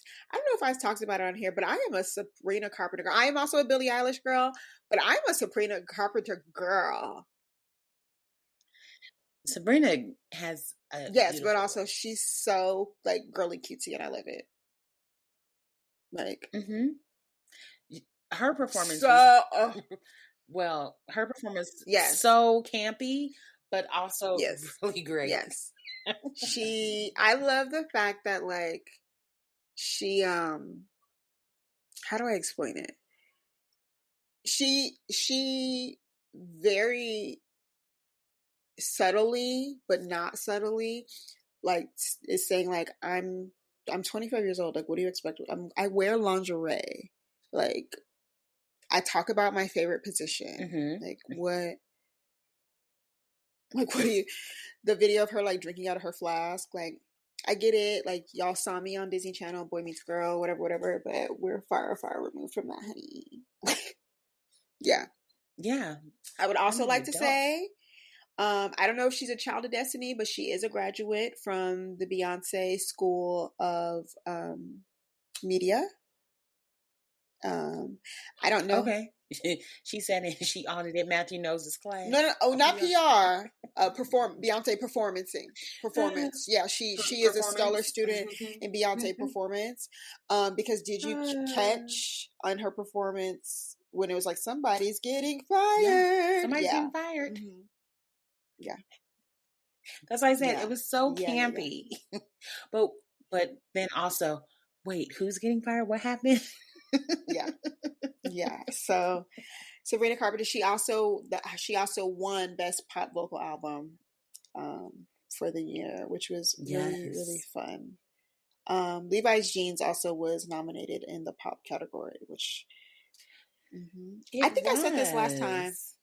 Those two country artists are now doing pop songs. I think I said this last time that the Beyonce Bowl made me love Levi's Jeans even more. Like, I liked it before, but something about, well, I know why. I can't say something. It's them live vocals. It's the live vocals. It's the live vocals totally every different. single time. Yeah. They hit totally different. Post Malone was just so excited to be here. Yeah. Thank you, ma'am. So fun fact, and I talked about her before when we were talking about the whole Brat Kamala Harris campaign. I love Charlie XCX's name just because it's a play on words. Like, I love it. Like, you have to say it out loud. Like, you have to spell it every single time, and I just love that. Yeah. Let's see. We don't need to know about rock music. Okay, R&B. Not yet. You're right. Not yet. R&B, Lucky Day won for Best Traditional R&B Performance. Is this his first Grammy? Okay. I believe so. And then we have, I didn't know that this was something that could be like nominated and given a Grammy for, but Money Long won a Grammy for her BET performance of Made for Me. Yes. Because if you remember last year, Made for Me could not be nominated because of something. What? Yes, there was a big issue because Jermaine Dupri was like, he was talking about how him and Brian Michael Cox were like, we can't make another Made for Me. That will never happen. So why can't that be a nomination, right? Why would they say it couldn't be nominated? So then in turn, I don't think in turn, but she performed it at the BET Awards because that's how the pop duo was for Levi's Jeans. It was performance at the Super Bowl for the Beyonce Bowl. Oh, is it? Hold on, let me go back. Oh yeah, best duo or group performance. So I was like, oh, interesting. Yeah, I didn't know that was. Yeah. But I'm happy. Best R&B song is Saturn. I'm assuming the way this is listed, they have all of the songwriters. I don't know. This is weird. Who I think it's SZA's. Yeah, it's SZA's. Oh, okay. Okay, yes. Now that I'm looking at the rest of these songs on here, I like this song After Hours. I know After Hours is Kehlani's song. The way they just have it listed on here is really weird. So Saturn is SZA's song. Okay. And then Chris Brown won a Grammy. You know, they stopped giving him Grammys after he beat up Rihanna, headed to the Grammys that year. They were headed. We ain't never gonna forget. But yes, he did win for Best R&B Album. Congratulations. I was like, look at that. I do love that. They do get second Kendrick Lamar also won Best Rap Performance for Not Like Us, along with Best Rap Song for Not Like Us. And truthfully, that lyric from Drake where he's like, says something about like, Kendrick just opened his mouth and go give him a Grammy. Yeah, that didn't age well. Because he just got 4 Grammys. He just got 4 of them. Because you wouldn't have leave him alone. Yeah. Best Spoken Word Poetry Album. Yes, Tank and the Bangers. That was exciting to see. That I was a haven't good listened to the whole thing, album. but I was excited to see that. I will also say that, and I started listening to her after she won Best New Artist, but Samara Joy won Best Jazz Performance and Best Jazz Vocal Album. Yes. And her voice is very unique, and I don't mean it in a negative way. Her voice is very unique in a way that has kind of opened me up to more jazz, for lack of better words. And then there's this guy on TikTok who does I think he's a DJ or a producer or whatever, but does a combination of jazz and like traditional house music, like Black people house music. And tomorrow, Saturday, so we're gonna do Black folks, we're gonna clean, we're gonna do our laundry. That's what I'm gonna be playing. That's what I'm gonna be playing. Yeah, but that's my little advocation for us to start listening to more jazz music. Black people, it's our music, all of it, all this shit is ours. Just listen to it. Because let's be honest, we were all excited when Andre 3000 came out with this flute album, but who has listened to it more than once since it's come out? Well, I have, because I need quiet tones sometimes to quiet the voices in my head. But yeah. It's okay. Also, something that made me happy was The Wiz, which we are going to see later this year, was nominated for Best Musical Theater Album. So it was nice to see them be nominated. Wayne Brady, Deborah Cox, Avery Wilson, etc., etc., them. But they were nominated for Best Theater Album. We can repeat the fact that Beyonce was nominated and won for Best Country Album. Speaking of country, in me looking at the stuff for the Grammys, I had a oh shit, this person's dead moment. Toby Keith is dead. Who died? I did see that. Wait, Toby Keith. I'm pretty sure. Yes, Toby Keith is dead. Because when I looked at the list, because I was scrolling down and then I got to the end, y'all know what I mean. The list, he's at the bottom of the list, and I was like, the fuck did Toby Keith die? But he had cancer. He had stomach cancer. Ain't nobody tell me. Literally. Yeah, Toby Keith died. Oh, yeah. I remember now. Now that I'm looking at the pictures, it was like throat cancer or something. It said stomach cancer. It was some changed the shape of his face. Yeah. Mm-hmm. Oh, yeah. Yeah. Wow. Yeah. Literally, that's exactly. I was like, what the fuck did Toby die? Yeah, Toby Keith died. So I will say this. What is a country music award compared to a Grammy? I'm still trying to figure it out. Jury's still out on that one. Because she had that moment at the Grammys the Country Music Awards that like triggered her wanting to do the country album. Like she said in the speech, I think labels use the word genre as a dirty word for us to stay in our place. Just like DEI, just like Black, colored only. Come on, people. We need to be woke here. Woke is one of them too. Yeah. Hello. Yeah, that part. So y'all wouldn't let me in, but here I am at the Grammys, and I have won in this genre that y'all said I shouldn't be a part of because the color of my skin. Man, that's wild. And again, going back to what I said at the beginning, I mean, we could talk about this album now, or since we're here. I said at the beginning of this section, she's in a room of her peers. Like, let me just like bring it home to y'all. I don't know whether it's you or you have I feel like every office has that one person who comes to work and they just dress down, male or female. They just got that one person to work that every time they come to work, they just dress. Whether it's casual Friday, regular day of the week, they are dressed. And then it's time to do superlatives. And for the best dress category, you give it to Jim Job, who come in here with Crocs on and leggings and a sweater every day. Meanwhile, the office fashionista is looking at y'all like, what the fuck just happened? That's what her peers and her colleagues did to her for 19 years. And granted, it's not like she had an album every single year for 19 years, but she's been in a room of her peers for 19 years. And that's just as a solo artist.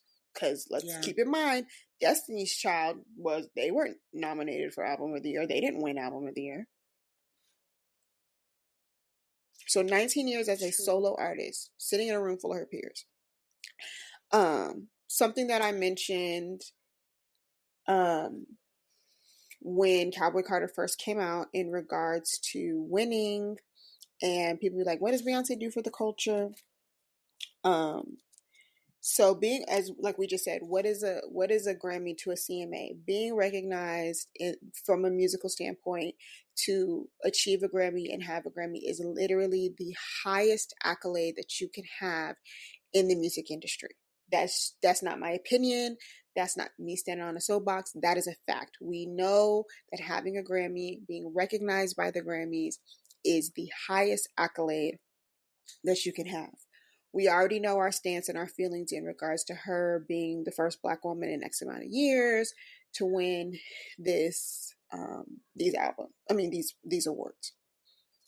That being said, I said this when the album came out, and we went through and we talked about the songs, and we were talking about how like Jolene only has Dolly Parton listed, and people are like, oh, but that's just how Dolly does it. You're right, that is how Dolly does it. But you think Beyonce went into a business deal not knowing that Dolly Parton is going to be like, only my name is going to be on the song? Absolutely fucking not. She's a billionaire. Her and her husband, like, what? Of course she went into that knowing. I'm saying all of this because, and I said this when we did the episode, when it comes to albums, obviously the Grammys has since changed like the qualifications of who actually wins the actual Grammy and be able to have the award of the Grammy to has to be if the person is on more than 50% of the album. So specifically with Album of the Year, obviously it's Beyonce, The Dream, Dave Hamlin. I always say his last name wrong. Dave Hamlin, Stuart White. I'm just saying names that people will know. Stuart White, Sean Carter, her husband, Raphael Sadiq, things like that. Because it has to be 50% of the album. I'm going to assume that it's the same for a country album. It has to be more than 50% of the album. However, that also, when an album or a song or whatever wins, if you are on less than 50% of the album, you are still recognized by the Grammys. You are in their archive, you are in their database by having what is called a Grammy certificate. So, when we were talking about Cowboy Carter, and I said people from the grave are about to get recognized, people from the Chuck Berry, is now listed in the Grammys archive. The person she dedicated the award to, Miss Linda Martell. So when people are like, she didn't deserve it, let's look at the other people in this country category, right? Let me go back to country music. Where is country? Okay, country music. He said, let me Post see who Malone, else had an album. Casey Musgraves, Chris Stapleton, and Lainey Wilson. Do any of those people have the greats of country on their albums? Y'all can correct me if I'm wrong. I may not know. But is Dolly on? Shania? Shit, Carrie? Well, we just said Toby Keith. Did anybody sample a Toby Keith song? If you sample it, if you do an interlude, if you do something, that gives that person credit, producer credit, writer. Are we doing those things? Because when we was talking about Renaissance, we was talking about Sheila E. and all the. Not that Sheila E. needs it, because she's doing just fine. But like, no. So now over 30 people over 30 people, and I'm just saying 30 because that's what I remember off the top of my head. Yeah. Over 30 people are now able to be recognized and be able to raise their price for those who are alive, right? Raise their price. But even I'll just be honest, for those who are no longer alive, but let's just say somebody wants to use a Chuck Berry song in a new movie, or they want to do a flashback and they need a Chuck Berry song in that movie, his estate can now raise the price of using his music because of this recognition by the highest honor that you can receive in the music industry. Like, basically, it's you doing all the work, making the A's in the class, but now you finally get the speech. You get the recognition. You finally get the, yeah. And here's the other thing. You get the recognition, and it's not because I'll change the way I'm saying it. It's because another Black person uplifted you. Another Black person put you on a pedestal so that you could be seen and heard and recognized. Yeah. This album Cowboy Carter has been celebrated for so long since it's come out. Like, do you remember when Time 100, when Maya Rudolph spoke about Cowboy Carter? I have it. Like, I have that speech saved. That was like 8 months ago, something like that. But you have people talking about it like when it first hit, because again, it told a story from beginning to end. It celebrated people that weren't here. It celebrated voices that have been unheard for years. Wasn't nobody tripping on Dolly Parton? Was nobody worried about her? People forget that Miley got her start in country. And let's talk about that voodoo priestess Miley Cyrus that spoke this into existence. On the Disney Channel at that. Hello, Hannah Montana said, "Hi, Beyonce. Hi, Alicia." Like, bitch, you named everybody in the audience. When I sent you that video, I said, next year when they have their vision board party, bitch, we're going. Because what? We are going. What? I need to know. Huh? Yeah. Let's also keep in mind, Miley also said in an interview around Grammy's time last year that the song was not like recorded weeks and weeks and days in advance. Years. No. Was it years or something like that? She saw her at the Grammys last year, and then like a week or so later recorded the song. Oh shit. So let's put it into perspective right now. The Grammys are happening right now in February. Yes, her album dropped in March. Mixed and mastered and was ready. What does your fave do? Let me know. So, and we've talked about this before. I'm pretty sure it won't happen until she's gone, but baby, I can't wait till they open that Beyonce vault. I don't care if I'm 90 fucking 5. Give me some fucking headphones. I can't wait until they open the Beyonce vault. So we can hear all the songs that didn't make it on 4. All the songs that didn't. Yeah. Because 4 is, I say it all the time, 4 is my favorite. And right behind 4, Self-Titled. Where's the album? And right behind Self-Titled, Lemonade. I want to hear every song they didn't make it on Lemonade, especially when she did the re-release and we got the other versions. I want Lemonade. What? I want Lemonade. There's certain interludes I want you to expand. Not just interludes. Some of the intermissions that you had at Renaissance, I need those. Yes. The transitions, because like you said, once you hear it live, you can never hear it the same. I need the recordings from the concert. I didn't send you the link on YouTube. Oh, okay. No, I have that one, but it's just all of them. Yeah. So her winning Best Country Album and an Album of the Year, we said it when that album came out, and we went through it, and we're gonna keep saying it's bigger. It's It's bigger than just an award. It's bigger than just what. Yeah, it's bigger than that. It's actually, to be honest, it's bigger than Beyonce. When you think about how country music was created, if you think about the origination of country music, it has strong ties, right? American roots to slavery. Who was entertaining the white people in the big house? Why did they have fiddlers? She said in the interview, I can't remember his name right now, but the he's like their key field interviewer. He's a black guy for ET Entertainment Television. She talks about the banjo and who had the banjo first. Like, this is Cowboy Carter is one of those albums that, like, similar to how I said at the beginning or earlier in the episode, I was like, say what you want about Kim Kardashian, ain't nothing more embarrassing than having an embarrassing baby daddy, right?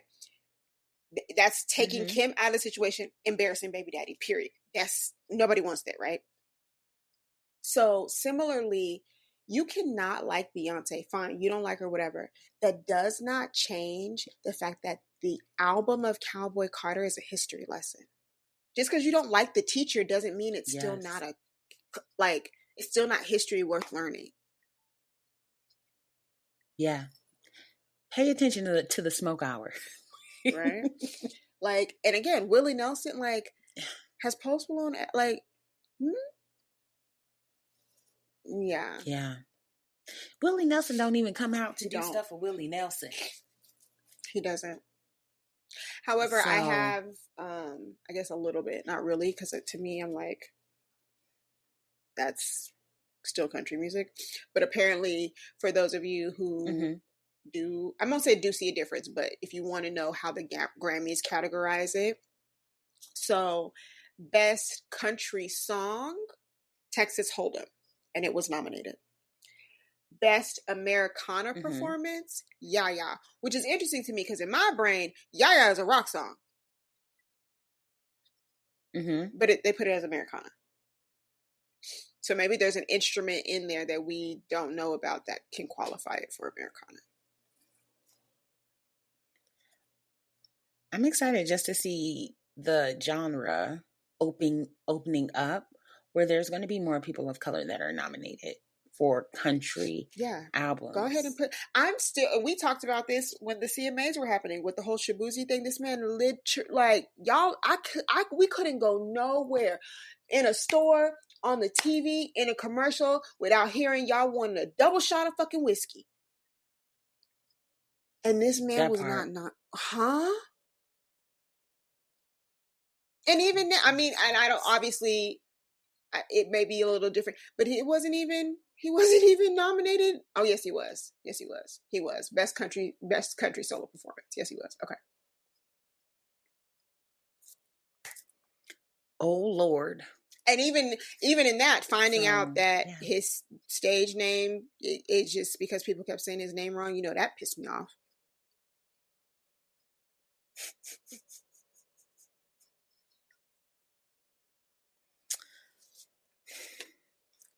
I wonder if like the line dances that all the blacks do, like Boots on the Ground, I wonder if that could be like a country song. Of course it can.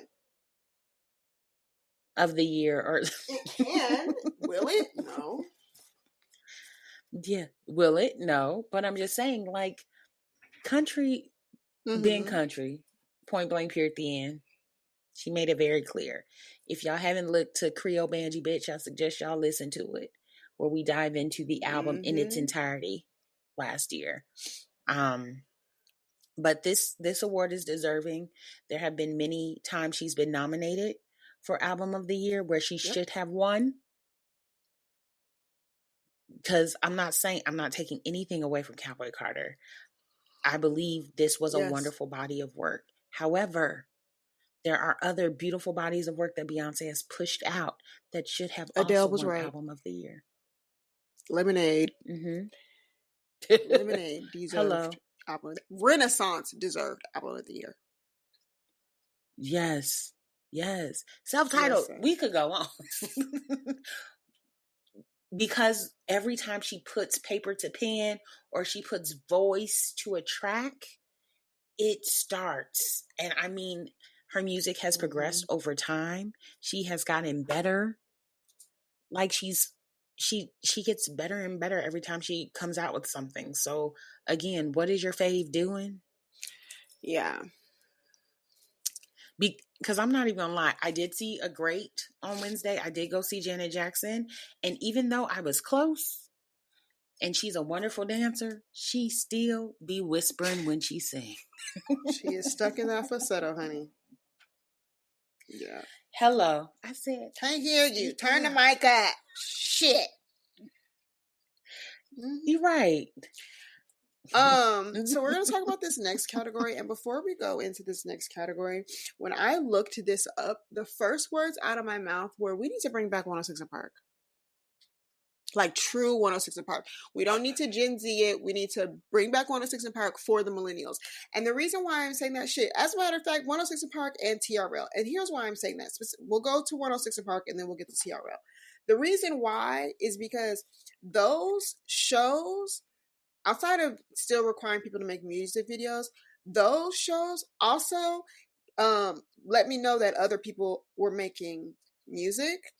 That being said, CeCe Winans won a Grammy. Yolanda Adams was nominated for a Grammy.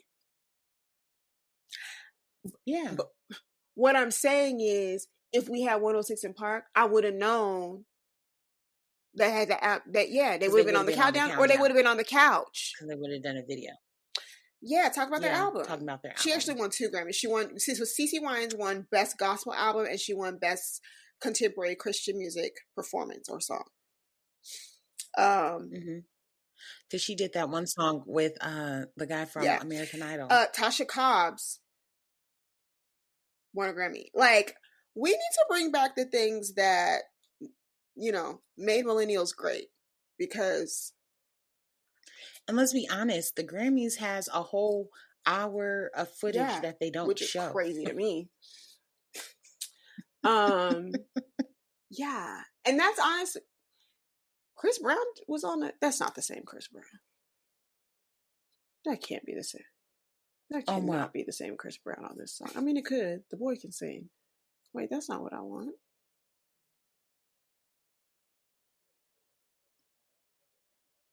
Why are you showing me the Chris Brown one? I just want to see. Whatever. Elevation Worship. Is that actually Chris Brown? No, that's not the same Chris. I think he was featured on one of their songs. Oh. No. It was like he's an actual Christian singer. No. Okay. Okay, because I was about to say, it wasn't Elevation of Worship. It's Tim Bowman. They did a whole thing with Chris Brown music, changing it up to, like Sunday. Oh, okay. Sunday choir. Not Sunday best, but you know, Kanye's little choir. I know what you mean. Karen Clark Sheard. I know we were just talking about. She was nominated for Best Gospel Album as well. Yeah, we just need to bring back. Need to bring back the music show so we can actually see people putting out their music. Because remember how we talked about how Karen's daughter Kiera had gotten into trouble talking about guts, but it was promotion for her song God's Up to Something. Smart promotional for me. Again, it would be beneficial to bring back certain musical programs so we could see what's actually happening. And I miss I'm talking about 106 & Park, but on Sundays on BET it was called 106 and Gospel. Bobby Jones. And then they had Sunday service at the end of the day where they just played nothing but gospel music videos on all night. Yeah, we need to bring back. Okay, Trinity. Yeah, we need to bring it back. Sheila E. won another Grammy for Best Global Music Performance. Oh my gosh! Shout out to Sheila E. Shakira won another Grammy for Best Latin Pop Album. I'm really curious, and I'll have to do some Googles and get back to y'all. I'm really curious for example, Shakira just won Best Latin Pop Album, but we know that there are the Latin Grammys. So can this album be like if they do have if they have a Latin pop album category for the Latin Grammys, can this album be nominated again? Shoot, can we have an African American Grammys? Yeah, the reason I'm looking at you is because you said this last time we talked about the Grammys, and I said, yeah, it was called the Source Awards, and look how that happened.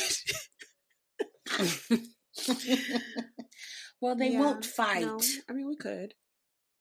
Everyone seems However, to be if we did have an African American Grammys, we could, because then that would put African American. We have other African American country artists. We have Afro Latino Latin artists. Yeah, music. Of course, we got the gospel on lock. Normani could finally be the pop girl that we want her to be. Normani, what is going on? She dropped the album. She dropped the album last year, remember? Oh, you mean like videos? She did, but Normani, like, what are you doing? Yeah. Who's on your team? Yeah. Fire them. It's fine. Because Normani should be You're here. Right. Yeah. If we had an African American Grammy, she probably would be. I have an issue, personal issue, with Dave Chappelle winning Best Comedy Album over Trevor Noah. Yeah. Really? Yeah. Dave Chappelle won? And I think the only posthumous Grammy of the night, like when I say posthumous, I mean like someone who recently died. But President Jimmy Carter did win a Grammy for Best Audiobook and Narration for him last Sunday in Plains, a centennial celebration. Jimmy Carter. But Dolly Parton was also nominated for Behind the Scenes, My Life in Rhinestones.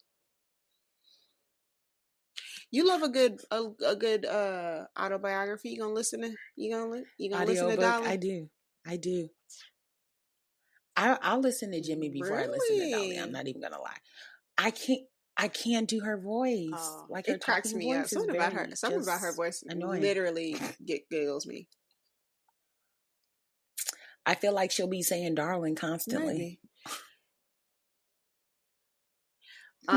The Color Purple was nominated for Best Compilation Soundtrack for Visual Media, which was lovely to see. Was Wicked nominated? I'm looking right now. Oh. Challengers was nominated for Best Score Soundtrack Album for Visual Media. Yes, I'm only telling y'all about Black people stuff.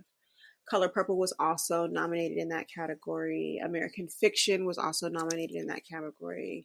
Although, and this isn't to be shady, this is not to be shady, but what I'm about to say in regards to this category, everyone is going to be like, well, duh, yeah. When you say, well, duh, yeah, this is how we feel about Beyonce. So in this category, we have American Fiction. The producer is Laura Karpman. Challengers, Trent Reznor and Atticus Ross. The Color Purple, Chris Bowers. Shogun, Nick Chuba, Atticus Ross, and Leopold Ross. The winner was Dune Part 2. Do you know who the composer of that is? Hans Zimmer. No. Nobody is winning against Hans Zimmer. And that's how we feel about Beyonce when we look at her in these categories and we're like, huh? Like Hans, it's like at this point when they announce the things and they go through they probably put, because normally they do an alphabetical order, so Zimmer is last. You hear Zimmer, you're like, oh, well, it was nice to be nominated, because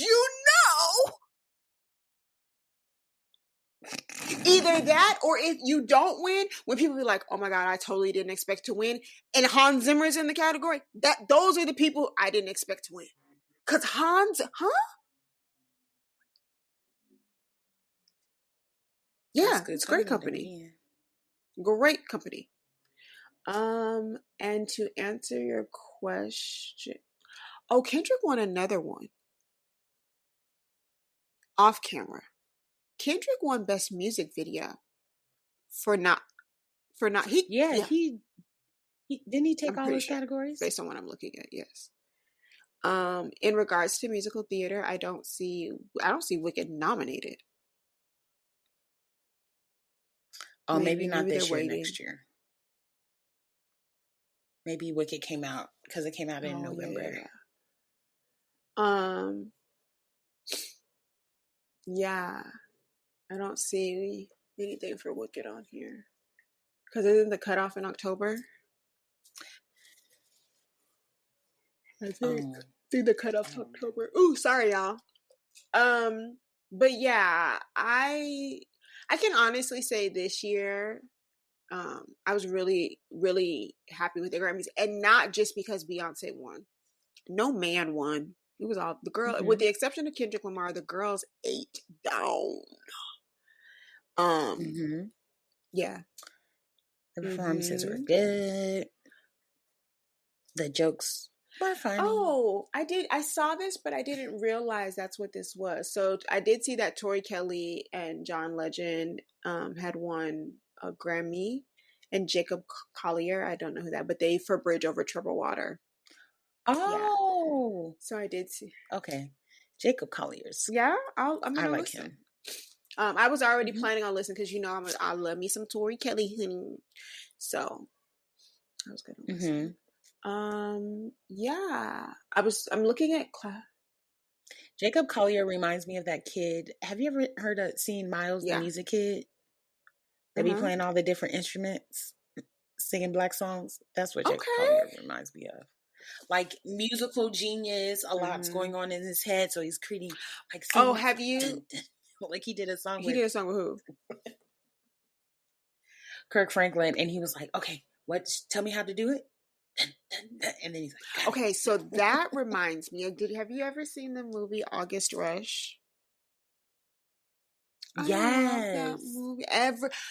I watch that movie every 4 years, and get to the end of the movie, and I cry every single time at the end. Oh, I cry at the time. Every single time I watch August Rush, I cry at the end. I don't know how it's gonna end.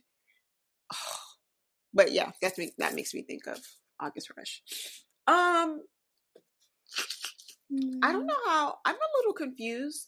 The former violinist in me is really confused because Best Classical Instrument Solo was won by this person. This name is clearly German, and I don't speak German, so we're not going to do that. But he won for Goldberg's variations to Bach's music. So who wins the Grammy? This name I can't pronounce. Goldberg, who is its own separate classical composer, or Bach, the original. I'm so confused. Do they all win? What did he do? Well, Goldberg changed. I think he changes the arrangement a little bit.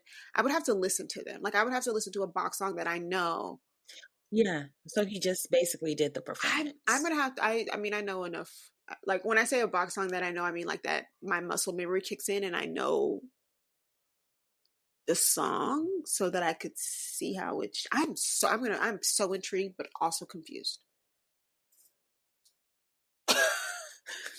Yeah. That means you just need to lay down. But yeah, so you said Frankie Beverly did get a Lifetime Achievement Award, which was of course great. Prince got a Lifetime Achievement Award, and I'm going to say the same thing today that I said then. Why the fuck did it take so long? Yes, your face is saying the right thing. Yeah, right. He got one. And then of course Alicia Keys did get the Dr. Dre Global Impact Award, which was, I love how it's Dr. Dre's Global Impact Award. I mean, I said it last year. I'm still really confused on that. I have thoughts, but people win. Because we do know Beats meant he beat people. No. Yeah. And what did Alicia Keys have on? It seemed like tight. Yeah, I'm still, and don't get me wrong, there are days where I'm a no makeup girly, but I am still having a hard time with her in this no makeup with these high definition cameras. Because she's starting to age. Age, which we all do, but she's biracial, so her black is running out. Yep. Damn. She's still a pretty girl, gorgeous gowns, but her black is running out. At this point, can y'all release that music video for "Put It in a Love Song"? Bitch, We know you filmed it. Just show it's us. gonna be. I told you that it's gonna come out the vault. We're gonna be 90. I'm gonna be 95, and you're gonna be 96, and we're gonna be like, push the button, turn it on. How was this? Oh, I remember this. Cause why? Why did you do all that? But wasn't it filmed in Cuba? Video. So it has to be something. It was. It has to be. It has to be something with that. That's the only thing that makes sense. Yeah. Because now she ain't even singing like that no more. When's the last time Alicia? Because she gave her voice to Ursula to keep Swizz beats, which you stole. All right, y'all. So that's gonna wrap up this week's episode. What's up with you? This episode is already at 2.5 hours. So, yeah. Oh wow. We're gonna call it. What did you think about the Grammys? Did your faves win? Is your fave our fave? Yes. Because why else would you be here, weirdos? Yeah. Oh, probably because you're being forced. Oh, you mean like someone's like a significant other is making you listen on car rides or something, or like somebody is forcing their white to listen. Possibly. I'm just, So yeah, tell us about what you thought of the Grammys. And as I said at the top of this episode, we might not be here next week because I don't know what kind of torture my orthodontist is going to put me in on Monday. Oh, that means I gotta eat. I gotta eat good on Sunday. So we'll see. I gotta eat good. Yeah. That's gonna be like your last meal. Oh, maybe we could like get tacos before. I want tacos. Now I want tacos. Maybe we'll do tacos tomorrow. But yeah, y'all. So that's gonna wrap up this week's episode. Make sure you follow us on all the socials. Let us know what you think about our new art. Yeah. And we will see y'all, if not next week, the week after. Okay? Bye. Hallelujah. Y'all be blessed.